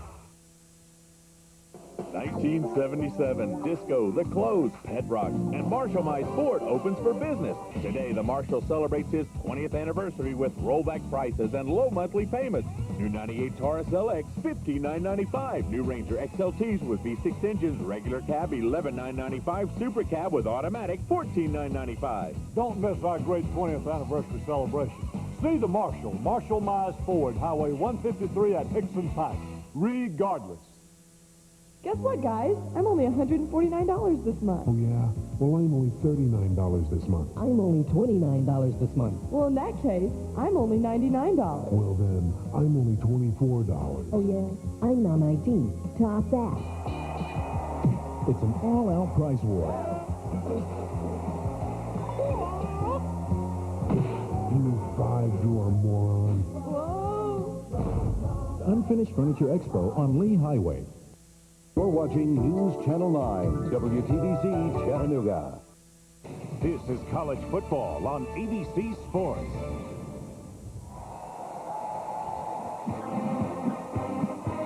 With all the transmission problems we had in the first half, don't adjust your vertical hold right now. This is a thing that goes on between the third and fourth quarters here. They don't sit down around here at all, do they? No, you wouldn't want to have like the Dr. Scholl's business, I don't think, in Bryan or College Station, would you? Oh, I'll tell you what you wouldn't want to do around here is you wouldn't want to sell seat cushions. Nobody said. That's right. You just saw our getaway plane flying in. And we're flying to the fourth quarter. As it's gotten, the Texas defense is urging the A&M fans to be even louder. They're soaking it all in. They're loving it. There's nothing better as you're a football player to go on the road and beat somebody in their own house. And where the Aggies are is where the Texas band is. They're going to make it difficult on Brandon Stewart down there at his own 5-yard line to hear the call. Second down and 8 from the 5. Second man is Hall, and he's all wrapped up, maybe a yard. That's it. Nava is there. Brandon Nava's had a huge football game. Just a sophomore playing an outside linebacker. He's been making plays in the backfield and stuffing that run game when he's in that stack position like he was that time. Here comes a huge and dangerous third down. Remember how well Brandon Stewart throws on the run. Let's see if they get him out of the pocket and try to make something happen, either run, pass. Two tight ends set. The lone wideouts in motion. No first down there. They're going to have to give it up. Dusty Renfro made the stop on Dante Hall. With that 8-point lead, R.C. Slocum and Steve Marshall, this first-year offensive coordinator, are playing it close to the vest. They're still waiting for the big first mistake to happen. And if you look at the track record, the guys you're playing against are second to last in the country in turnover margin. 2 straight 3-and-outs for A&M, but this is the first time Leckler's been in a tough spot to punt from. Oh, and he got away a nice kick. Hodges Mitchell on the run at the 45. Broke a tackle. Midfield. Hodges Mitchell inside the 40. All the way to the 30-yard line. What a return by the little guy. 25-yard run back of a 45-yard kick. You know, all the things on this type of a field, to not only catch the ball, but run through that first tackle, regain your perspective, and then turn on the juice right there. That is the type of play that the Longhorns are starting to feel it, as Hodges Mitchell's going to bring this one right back at you. Longest punt return allowed by the Aggies this year has set the Longhorns up in great shape inside the Texas A&M 30-yard line. Ricky Williams back in there for Texas in the backfield. In a split formation with Ricky Brown. Play action, swing pass, incomplete, intended for Ricky Williams. James Brown has just ducked his head and was so upset with himself. It's still conditions with a wet football. It's more difficult to handle those quick passes, those timing passes to the flat like that than it is to throw the ball downfield. Brown now, after that big completion, has missed his last 4. Second down at 10. You can really see how the game plan has changed as Ricky Williams has gotten injured. The running plays just aren't there to the outside. Coleman now is his fullback. He'll try to follow him, but Ricky goes down for a loss.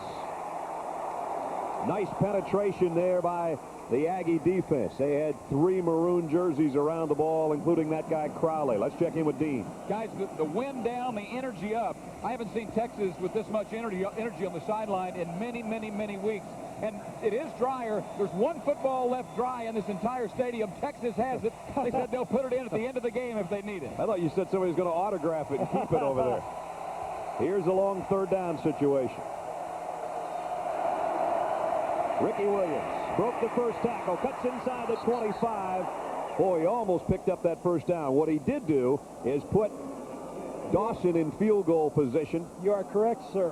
That's exactly what he did, and that's one of those play calls that you use when you have a kicker as good as Dawson. It'll be about a 39 or 40-yarder for Dawson, and we've talked about how good he's been this year and how good he's been in his career.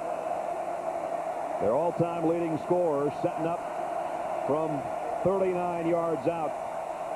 He's fairly automatic from here, but this is a huge kick for him. Huge snap. They got the snap and the hold, and Dawson got the kick, and he got it. 12 minutes, 15 seconds remaining, and it gets tighter and tighter in the 4th quarter in the battle between the Aggies and the Longhorns.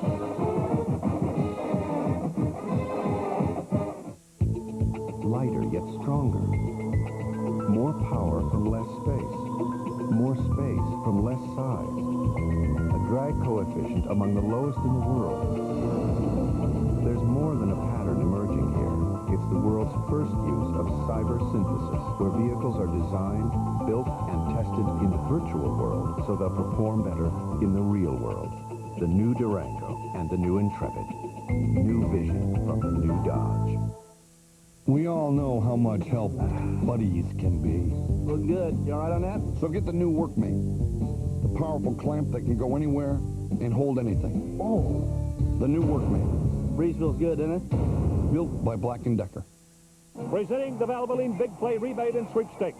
Save $4 on a case of Valvoline Motor Oil, and you could win one of 6 Mark Martin signature Ford Thunderbirds. Here comes Mark now. He's up and right on the money. Valvoline, the #1 choice of top mechanics. Papa's got a brand new bag.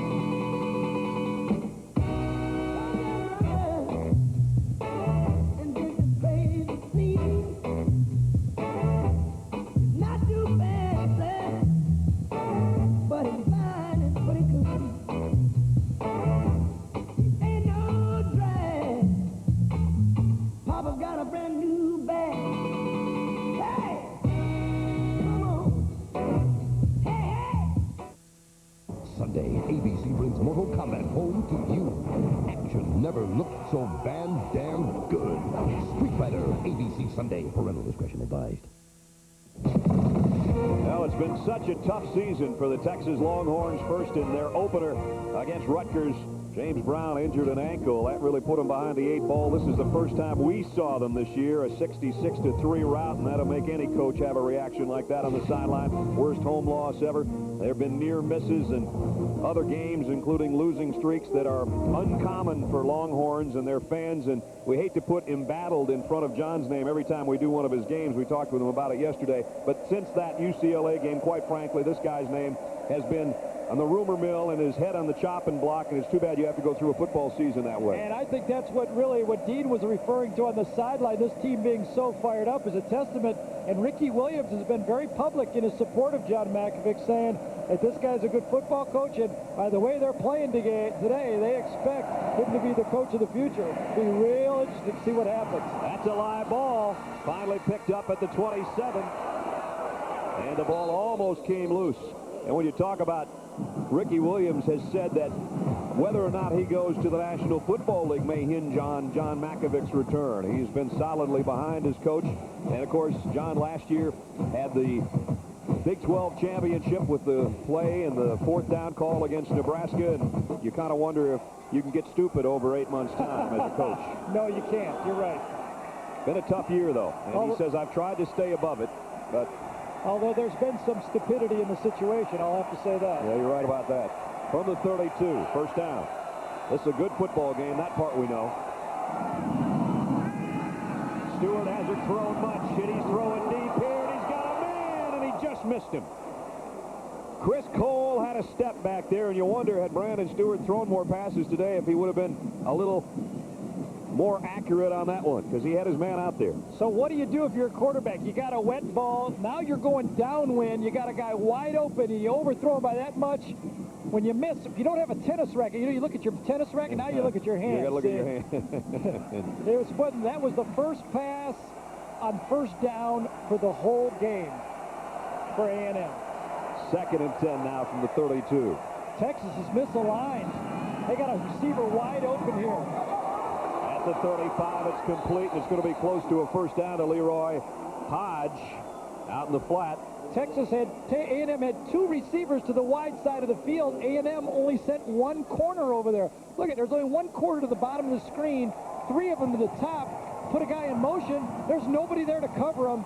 A&M gets a free first down. You got to be yelling, help, help, help, help out there. The only guy to help was on the southern side of the field. It's a first down.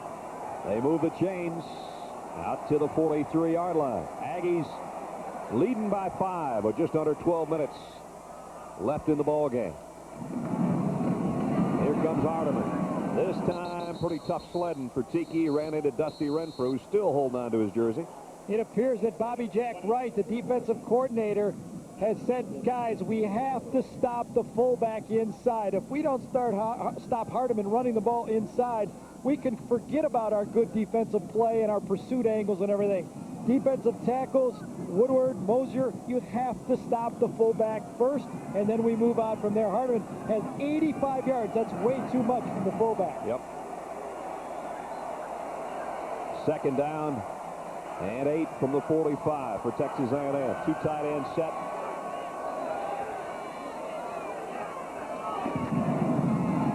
Here he comes again, and he got out to about the 49-yard line. You showed Bobby Jack Wright down there, the defensive coordinator for Texas, and you just about have to have 2 names to be a coach in the state, don't you, Dean? Well, you really do. You know, you think back of some of the great names in Texas and Texas A&M football lore. What about Bill Boy Bryant? You remember over here for A&M, you've got Billy Bob Barnett, of course. He played back in the 60s. Billy Ray Smith over to Arkansas, and Bobby Joe. You remember Bobby Joe played in the Southwest Conference. Sure. Hey, how about the 2 Tongans, though? They're changing things up. That changes everything a little bit. Yeah. 3rd down and 5. 3 wide out set for Stewart. Pass is incomplete.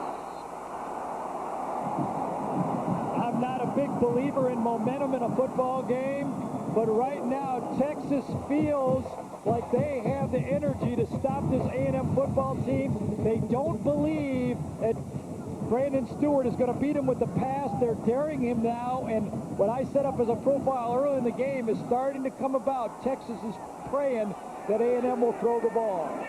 Leckler to punt. Oh, man. He's got a wicked leg, doesn't he? And a football on the end of the punt return. Still loose. Wow. It's Texas football. Oh, that would have been huge.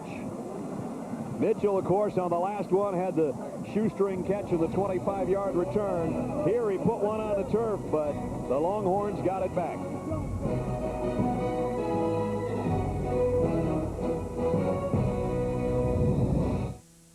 Thrifty has some great numbers for you, starting when you call this number, 1-800-4CARS. Get great cars and great rates like a Dodge Neon or other compact for just $29.95 a day. Plus, earn up to 2,750 Advantage miles from Thrifty with our Rent-to-Earn program. You have our number, 1-800-4CARS, or call your professional travel agent. It's fast, it's affordable, and best of all, it's thrifty. A lot of people my age set off on cruises around the world. Now, I set off on a second career. Of course, my Dean Witter Broker's impeccable investment advice prepared me for any sort of retirement I chose. And I chose to start over with a business of my own. Wait a minute, are you sure you're old enough to be here? That's my idea of a fascinating adventure. At Dean Witter, we measure success one investor at a time. Can we enhance performance by simply moving a battery? Is it possible to combine the ease of an automatic with the fun of a manual? Is everyone comfortable with the concept of cab-forward design? These are the questions. This is the answer. Dodge Stratus. Starting under 14.4, 18.4 impressively equipped. ABC Sports presentation of college football brought to you by Burger King, where you can get your burger's worth. Micron Electronics. Now you know all your computing needs are just a phone call away. Fidelity Investments, where 12 million investors put their trust. And by the new Dodge. It's about change. Sort of like our wins today. Those flags were going the other way at the beginning of the game. Terrible conditions. Even Reveille's got his own rain parka. You got to love that. Keep the dog dry. The Aggies. If there's only one parka, Reveille gets it. He gets it. Yeah, the cadets don't get anything down there. 5-point Aggie lead, but Texas has the ball back from the 12-yard line. Ricky Williams playing on a bad ankle. Still playing and still in the Texas backfield, and here he comes. And there he goes. Nice job defensively, and I tell you what, Trent Drivers put together quite a second half from his linebacker position. Ricky Williams cannot get outside. It's the same play in the first half. He could get there. He just can't get there now. Time's going to start to become a factor here pretty soon. We're under 10 minutes. At the 13-yard line. Second down and 10. Clayton comes in as the fullback in front of Williams now. Both wideouts to the bottom of your screen. That's the way James Brown's going to look. Now he tucks it in, and he's going to go down at the line of scrimmage. They're not letting him loose. Philip Myers made the stop from his linebacker spot. Don't forget, America's biggest road show rolls on Saturday, 1 o'clock Eastern. Penn State and Michigan State, Georgia and Georgia Tech. Check your local listings for the games in your area, or call your cable operator and find out what's on ESPN Game Plan. And then the Skins, 4 of America's top players, including Tiger Woods, coming up tomorrow at 4:30, 1:30 Pacific time. That's all on ABC Sports. Everybody on their feet now. 3rd down and 9. Fans are getting tired. You notice they sat down just for a second in front of us. Now they're back up. They go draw play. And Brown, the fullback, broke a couple of tackles. He almost cut it out for a first down. He's 2 yards short. Ricky Brown that time. Still neither coaching staff willing to give in this football game. 3rd and very long that time. Texas said, hey, let's punt the ball. Let's get out of here. Let's see what our defense can do. 5-point game. If they don't score again, we're going to get the ball back in plenty of time. Schultes has done such a nice job today, many times having to scoop the snap off the turf and then getting away the kick. But he's got one wicked guy waiting on it. If Dante Oliver gets his hands on a punt return, you have to hold your breath. Schultes again, bad snap.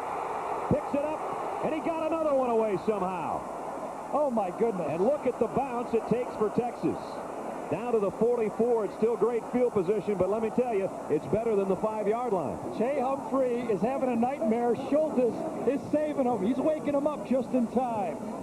A 36-yard punt, but that doesn't tell half the story. This one's worth about 56 yards because where he kicks it is from the 4-yard line. That's where A&M would have had the ball had he not gotten rid of it. What a play.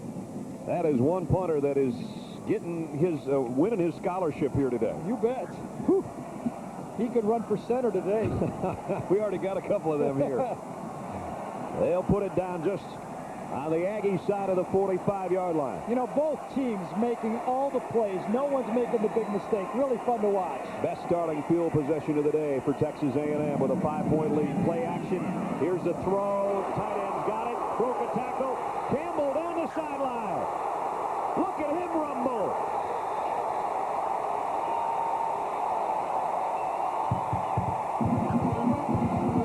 Dan Campbell takes it down the sideline for 37 yards.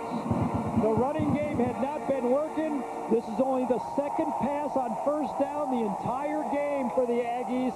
A very safe play. Remember, A&M hasn't thrown an interception in over about 165, 70 passes. Very safe to the big guy. It's almost like a long handoff, and they got big yardage out of it. Well, that's his longest ever, 37 yards. And in the red zone again are the Aggies at the 18 of Texas.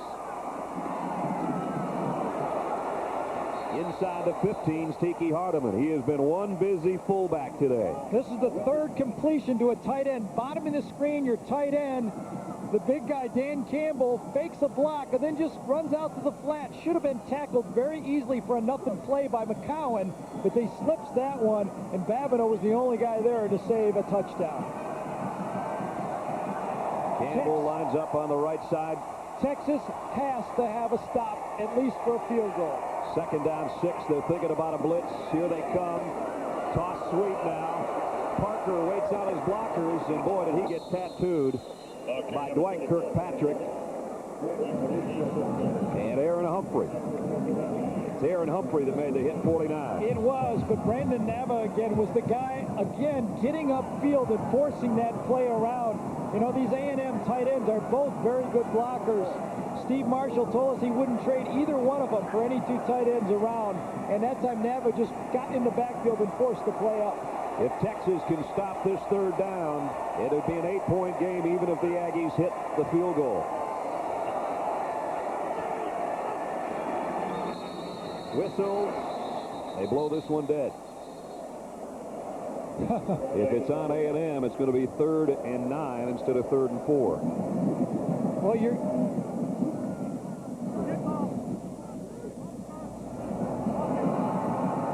would almost want to bet, as the game has progressed, if they stay true to form, it is going to be a very safe call to the left in the middle of the field and try to make this an 8-point game again. I got a feeling number 20 will handle it. Absolutely. Texas A&M, like Texas, has a great field goal kicker, and if they only get 3 out of this, there's Steve Marshall. If they only get 3, they would lead by 8, and we're approaching the 6-minute mark remaining. 3rd down and 9. Perfect today for Texas A&M. They're going to have to earn this one. They fake the handoff inside and come with the end around, and they've got it 1st and goal. What a call. Steve Marshall fakes the inside play, fakes it to Parker with one hand, coming back the other way. And when Chase Cole gets out there, too many guys from Texas slipping, and Cole wasn't. A huge 1st down of the football game. And a Longhorn down as well. Well, he caught me by surprise with that one, and that's what a good play caller does. He grabs a play that is safe. That was still a safe running play. Not much could happen wrong here, but a play that only one Texas defender was in a position to stop, and Cole was just too elusive to pick up the 1st down. Wow. One of the guys trying to make the stop on him is still down at the 18-yard line. Michael Bodwin, who was the guy slipping out there from his defensive end spot trying to get a hand on Cole. Reminder, ESPN, college football coming up tomorrow. They got a doubleheader. Virginia Tech in Virginia. And there's a couple of teams in need of a victory. Cavaliers need one to maybe get themselves a bowl berth. Virginia Tech ranked 21st. And then Notre Dame. They could get their 7th win of the season after that rocky start. They take on Hawaii. That's doubleheader college football tomorrow on ESPN. Bodwin was the only guy there playing, staying at home that time on that reverse, but one outside defensive end is not going to stop Cole on that play. It's 1st and goal, Texas A&M at the Longhorn, just outside the 5. And if they get a touchdown here, that might just do it. Everybody in tight, extra tight ends, extra blockers, and bouncing off the first hit, but it didn't do him any good, is Parker, and he comes up with a big loss. McCowan from the secondary helping out on the stop. I'm not sure who it was that stuffed the play to begin with. I think it might have been Aaron Humphrey, the defensive end, that just got into the backfield and blew the play up before it got going, and then as the loss of yardage became greater and greater as the A&M running back tried to gain more yards to the outside. A huge loss on the play. 2nd and goal now, but it's backed up to the 13-yard line. That was an 8-yard loss on the play. This might totally change what they'll do here. Let's wait and see. I don't think so. Hardiman. That's what we expected the last time they had that big 3rd down, and this time they take it back inside the 10 to the 8. Don't forget, Second-ranked Cornhuskers and the Buffaloes of Colorado from Folsom Field in Boulder. Pete Jackson and Bob Greasy and Lynn Swan will have that one for you when we're done here in College Station. 4:25 remaining. It's a 5-point game, and it's a must-stop time again for the Texas defense. We don't ever root for either side. After 8 years of this, you just enjoy a good game, but you sure would like to see this be an 8-point game rather than be over. It's just too good to be over. That's right. Well, that's what the Longhorns are hoping for. Here comes a blitz. Hardiman to about the 4-yard line. And now that we would assume, is going to bring out the field goal unit. Oh, you would have to do that if you're A&M. You have to kick a field goal and make this an 8-point game. You have no choice. Kyle Bryant comes out. Gutsy stop by a defense that has been maligned and run on all year to get a stop at this end of the field right there. Remember how key the snaps and the holds are in this case. Sometimes a holder in these games, like Bill Johnston here, is important as the kicker. Kyle Bryant, he's the career point king for Texas A&M, and 15 out of 19 on the field goals this year. And the kick is up and good. It is an 8-point game. We're not done playing yet. 3 minutes, 19 seconds remaining. Everything's got to be perfect in bad conditions. In that case, they were.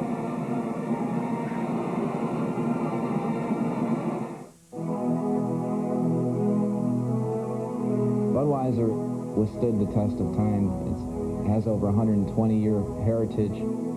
That heritage is there for one simple reason, because of the people behind the brand Budweiser, and most importantly, because quality was never compromised. Beer is like a food, and just like any natural food with no additives and preservatives, fresh food does indeed taste better. A beer is the best it will ever be when it leaves the brewery. You can look exactly at how fresh Budweiser is through our born-on dating system. It tells you when that product was made and how fresh that product is in the marketplace. There's a lot of pride and tradition in the beer business, and that's what we're about. We're about people, about families, and about selling the highest quality beer products in the world.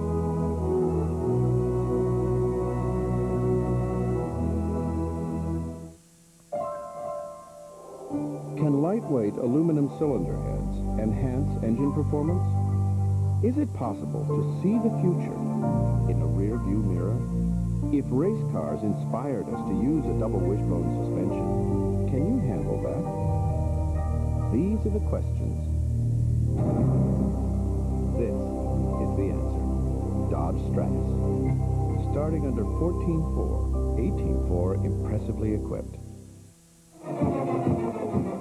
James Brown's going to get a chance to handle a football again. 3:19 left. He's been talking the talk, Dean Blevins, for a couple years. We'll see if he can walk the walk. You know, last year Texas had the big win, and he said in the he talked to the Big 12 media luncheon earlier this summer. He said, you know, pre-game they looked back then like they weren't ready to play. He looked in their eyes and said that. And Brendan Stewart comes back, the quarterback over here for A&M, says, hey, I don't know what kind of power James has to read the players' eyes, but I don't try to do that kind of analysis before games. Little John going on. Well, let me talk about analysis for a quarterback right now. You're a senior quarterback. You're James Brown. You have a ton of passing records for Texas. You trade it all for one 8-point drive to beat A&M. We'll find out in a minute if he can do it. Hodges mishandles the kick. It goes in the end zone, and James Brown and the Texas offense will be 80 yards away with 3:13. Their full complement of timeouts, and they're down, as Gary said, by 8 points. So the 104th battle between the Horns and the Aggies is going to go down to the last series, it looks like. And that's what we hope for, and that's what we got. What really is a tribute to these players is there has not been one big miscue in this football game by any of these players. They have played sound football. First down, Texas from its own 20. Brown one step and fires outside. Complete. Ball came loose, but it was completed out to Jamel Thompson. Short gain, maybe 4. And Jason Webster.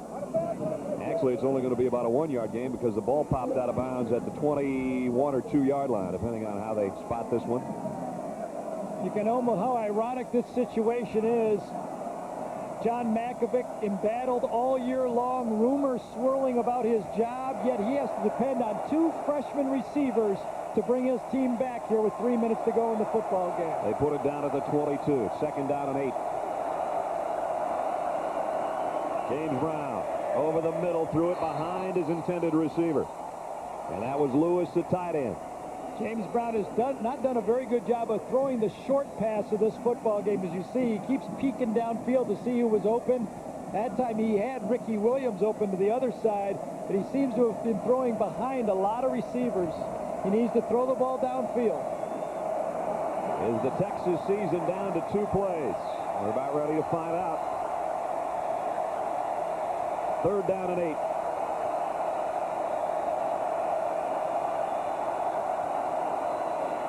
Brown from the shotgun, under pressure, down the middle. He's got a man wide open to the 35, out to the 40. Fumble.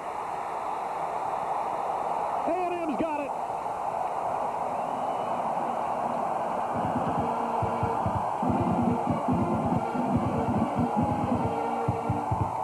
Hasn't been a miscue all day, as Gary said. There's the first one, and it's huge.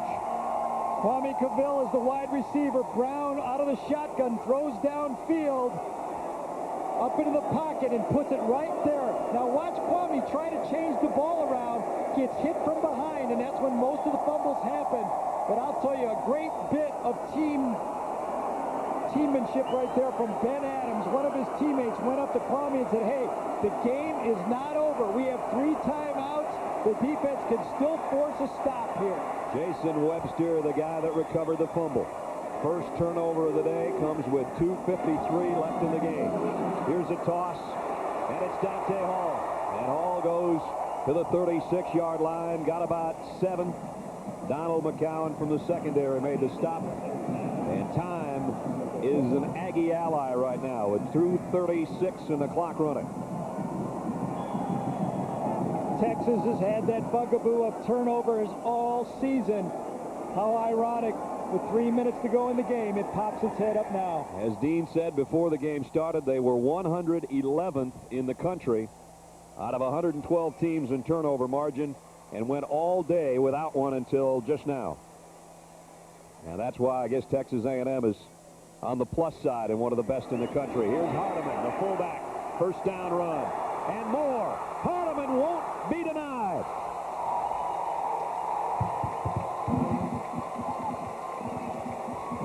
I think you can start printing out your Chevrolet most valuable player for Texas A&M. A smallish, at least in height, fullback, but a guy who runs as strong. Look at the size of his legs and great balance on this sloppy, wet field. What a play. Might be the play that wins the football game if A&M doesn't turn the ball over, as Texas has to use one of their timeouts. Look at the numbers on Tiki Hardiman. Everybody calls him Tiki except Mom. She prefers DeAndre. I think she'd even call him Tiki today. 1:54 remaining. The Aggies lead by 8.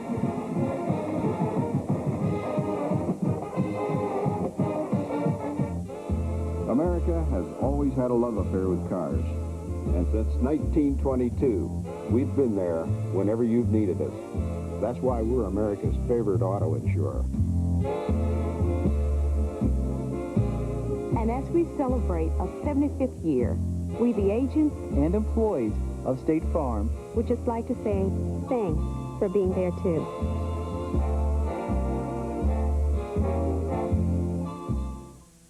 You can keep your car looking clean, but you've got to keep your engine clean, too. Newly formulated Valvoline DuraBlend motor oil is a synthetic blend that suspends the dirt, unburned fuel, and water that cause harmful deposits and reduces oil burn-off. DuraBlend protects vital engine parts, so your engine runs cleaner and better longer. It outperforms all leading conventional motor oils, because a car can look great, but it's what's inside that counts.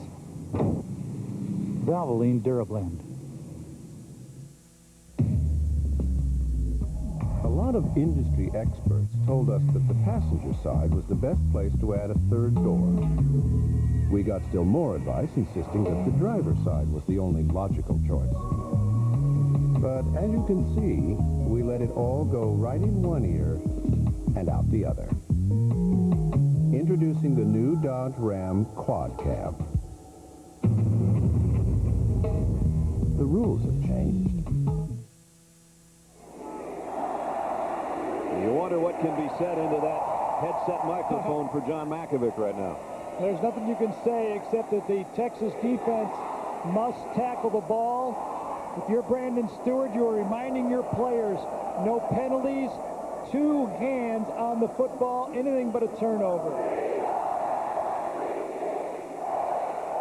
The Longhorns had won the last 2 in this series. It dates back to the 1800s, but this one looks like it's going to go to the maroon and white Aggies with 1:54 left. And Stewart brings them up. Hardiman and Hall behind him in an I backfield. They toss it to Hall. And Hall cuts out and went down stays in bounds. Yeah, it went down just before he got out of bounds. That'll force Texas to use another timeout. I was going to say I was a little bit shocked with a toss sweep in that instance, but I guess the pitch was safe. They felt it was anyway. Don't forget, Nebraska, Colorado follows us. Actually, this is pretty good strategy by Texas not to call a timeout here because they still have to do it after 3rd down, save 1. Stewart looks to the sideline, and it's 2nd down and 9 at the 19.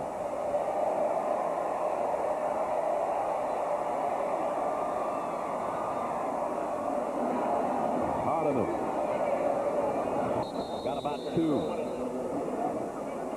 And the clock works its way under a minute. I don't understand this. I don't know what you're saving your timeouts enough for now. They do have 2, don't they? There it is, 2 timeouts left. Boy, I don't get this strategy. They apparently want the timeouts to try to take it down the field, but I don't know what good it's going to do them. They're down 8 points now. I don't get it. What they have to hope for is either a missed field goal or they have a blocked to get field goal. Right. First, they need a stop. It's 3rd and 7. Everybody in the box, up close, as Hardiman goes to the 14, and now I would assume Texas is going to take a timeout. See, I don't quite get that. It's 4th down. You're going to finish the game here with 1 timeout in your pocket. Well, now they can only hope, I guess, to block the kick or have A&M miss a kick if the Aggies even choose to try a field goal. Well, that's a good point. I don't even think you do. Now, remember, after the change of possession, the clock will stop anyway. That's right. So that's a conversation now on the sideline. Steve Marshall and R.C. Slocum.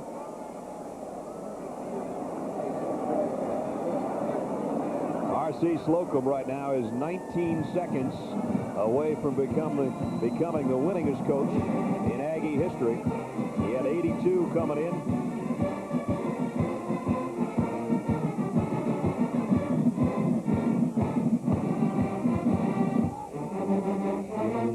That's what he'll be in a few seconds if nothing goes haywire.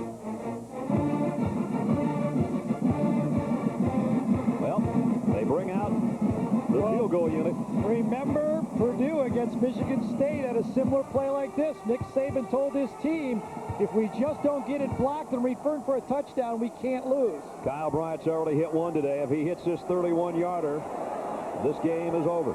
Even if he misses it, he's still... He got it. And there's no 11-point plays in college football in 15 seconds. Nope.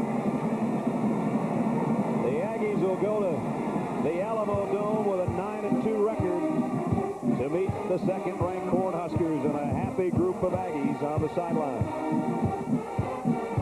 Well, R.C. Slocum reshuffled his staff this year, added some new coordinators, and went back to basics, and it has paid off for him. I don't think this is a vintage Texas A&M football team, but it's an improvement over what they had a year ago, and he's got them back on the right track. Quite frankly, a lot of people feel they had better talent last year and ended up 6-6. Not as good a talent this year, but a better job by that guy and his staff, and they're 9-2. And I think it's much more of a team atmosphere here. Yeah. I think one of the things early in the year when he was rotating quarterbacks, there was no star system. They're playing 2 or 3 backs. A lot of the guys are saying, hey, it's the team first.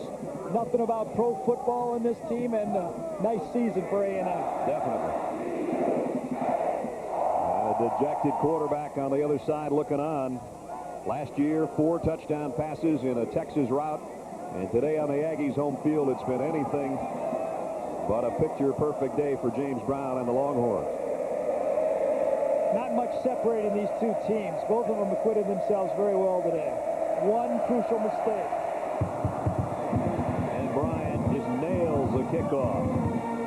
Might as well run it out. Mitchell decides, might as well, and he only got to the 15.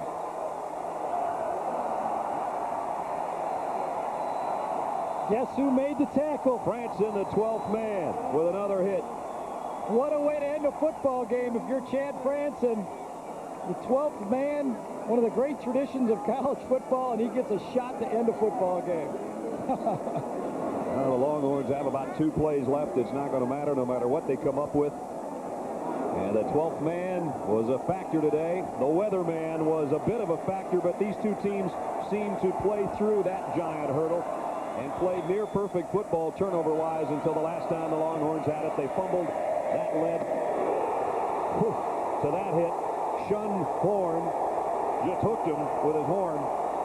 And that puts a little exclamation point on the game, too, doesn't it? Well, Texas A&M has 8 people drop back now. They're just watching it throw. And you can see James Brown go over to his receiver that time, Ricky Brown, and say, I'm sorry, man. You know, I didn't want to drive you into that wall. There's just, I got to throw it. And you were the unlucky guy that I threw it to on that one. Now, Homer Norton's a Hall of Fame college coach who won 82 games as the head man of the Aggies of Texas A&M. But R.C. Slocum's name is going to move to the top of that list now as the handoff goes to Ricky Brown, and the fullback takes it out to the 24 as the game comes to a close. Our players of the game, Ricky Williams from Texas, a huge game on a bad leg. 183 yards and a couple touchdowns. And Tiki DeAndre for his mom, Hardeman of Texas A&M, 121 yards and a touchdown. Chevrolet will donate $1,000 to each school's general scholarship fund to reward outstanding students for their academic achievements and to assist those in financial need. It's been a Chevrolet tradition for more than a quarter of a century. Well, this one's been a college football tradition for more than a century, and the 104th battle between the Aggies and the Longhorns was indeed a dandy. Kyle Bryant with the field goal that was the final margin of victory. And on a day of tradition and a weekend of tradition, how about the 12th man making yet another tackle? Chad Franson put the stop on Texas, and the Aggies put the bath on R.C. Slocum, his 83rd win as the head man at Texas A&M. 27-16 the final. The Aggies riding high over the Longhorns.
watching ESPN Classic.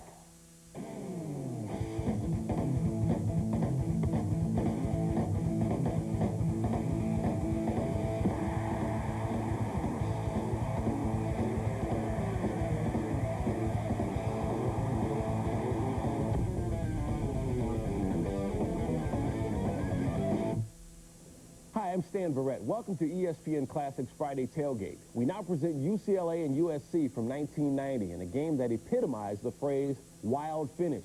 There were 6 touchdowns in the fourth quarter alone and 4 lead changes in the final 9 minutes and 17 seconds. Todd Marinovich's touchdown pass to Johnny Morton with 16 seconds remaining gave the Trojans a 45-42 victory. UCLA's Tommy Maddox threw for 409 yards and 3 touchdowns in defeat, but he was also picked off 3 times. 2 of those interceptions were returned for touchdowns, all in one game. It's UCLA and USC from 1990 here on ESPN Classic's Friday Tailgate.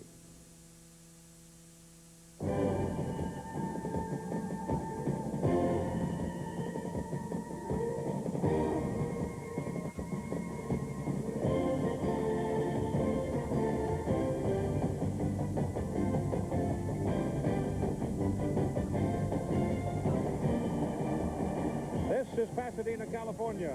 Site of the Rose Bowl and home field for the UCLA Bruins. Host team today for the annual ruckus for the Southern California Trojans, the crosstown rival. 34 times this game has produced a team for the Rose Bowl game, but not this year. Well, Bob Greasy, I'm sure Virgil was not a sports psychologist, but he reasoned one time they are able because they think they are able, and that seems to fit these UCLA Bruins. They have played very well, especially last week, the upset of number 2 ranked Washington, and I think Terry Donahue will use that win to build the foundation upon which he's going to rebuild this program, he and Tommy Maddox. Young Tommy Maddox comes in here as a redshirt freshman and has become literally a star in the town of Los Angeles. When you talk about these two teams, it was UCLA at the beginning of the year that had quarterback problems. Maddox was number 3. He has come on throughout the year and now is the number 1 freshman quarterback in the country. The Air Force, he's got 3 wideouts that have caught 30 or more passes. That's a lot. So they figure to come out throwing the ball today, trying to finish the season on a high note. They're 5-5 as they come racing into the Rose Bowl. There is the possibility of a win today, and they could still get a bowl bid. Coach Terry Donahue, during the 80s, was 5-4-1 against Southern California. He is in his 15th season as the head coach of the Bruins.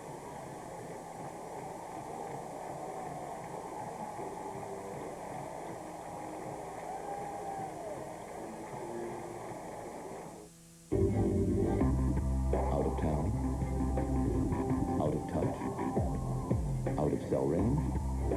You are now in Global Star range.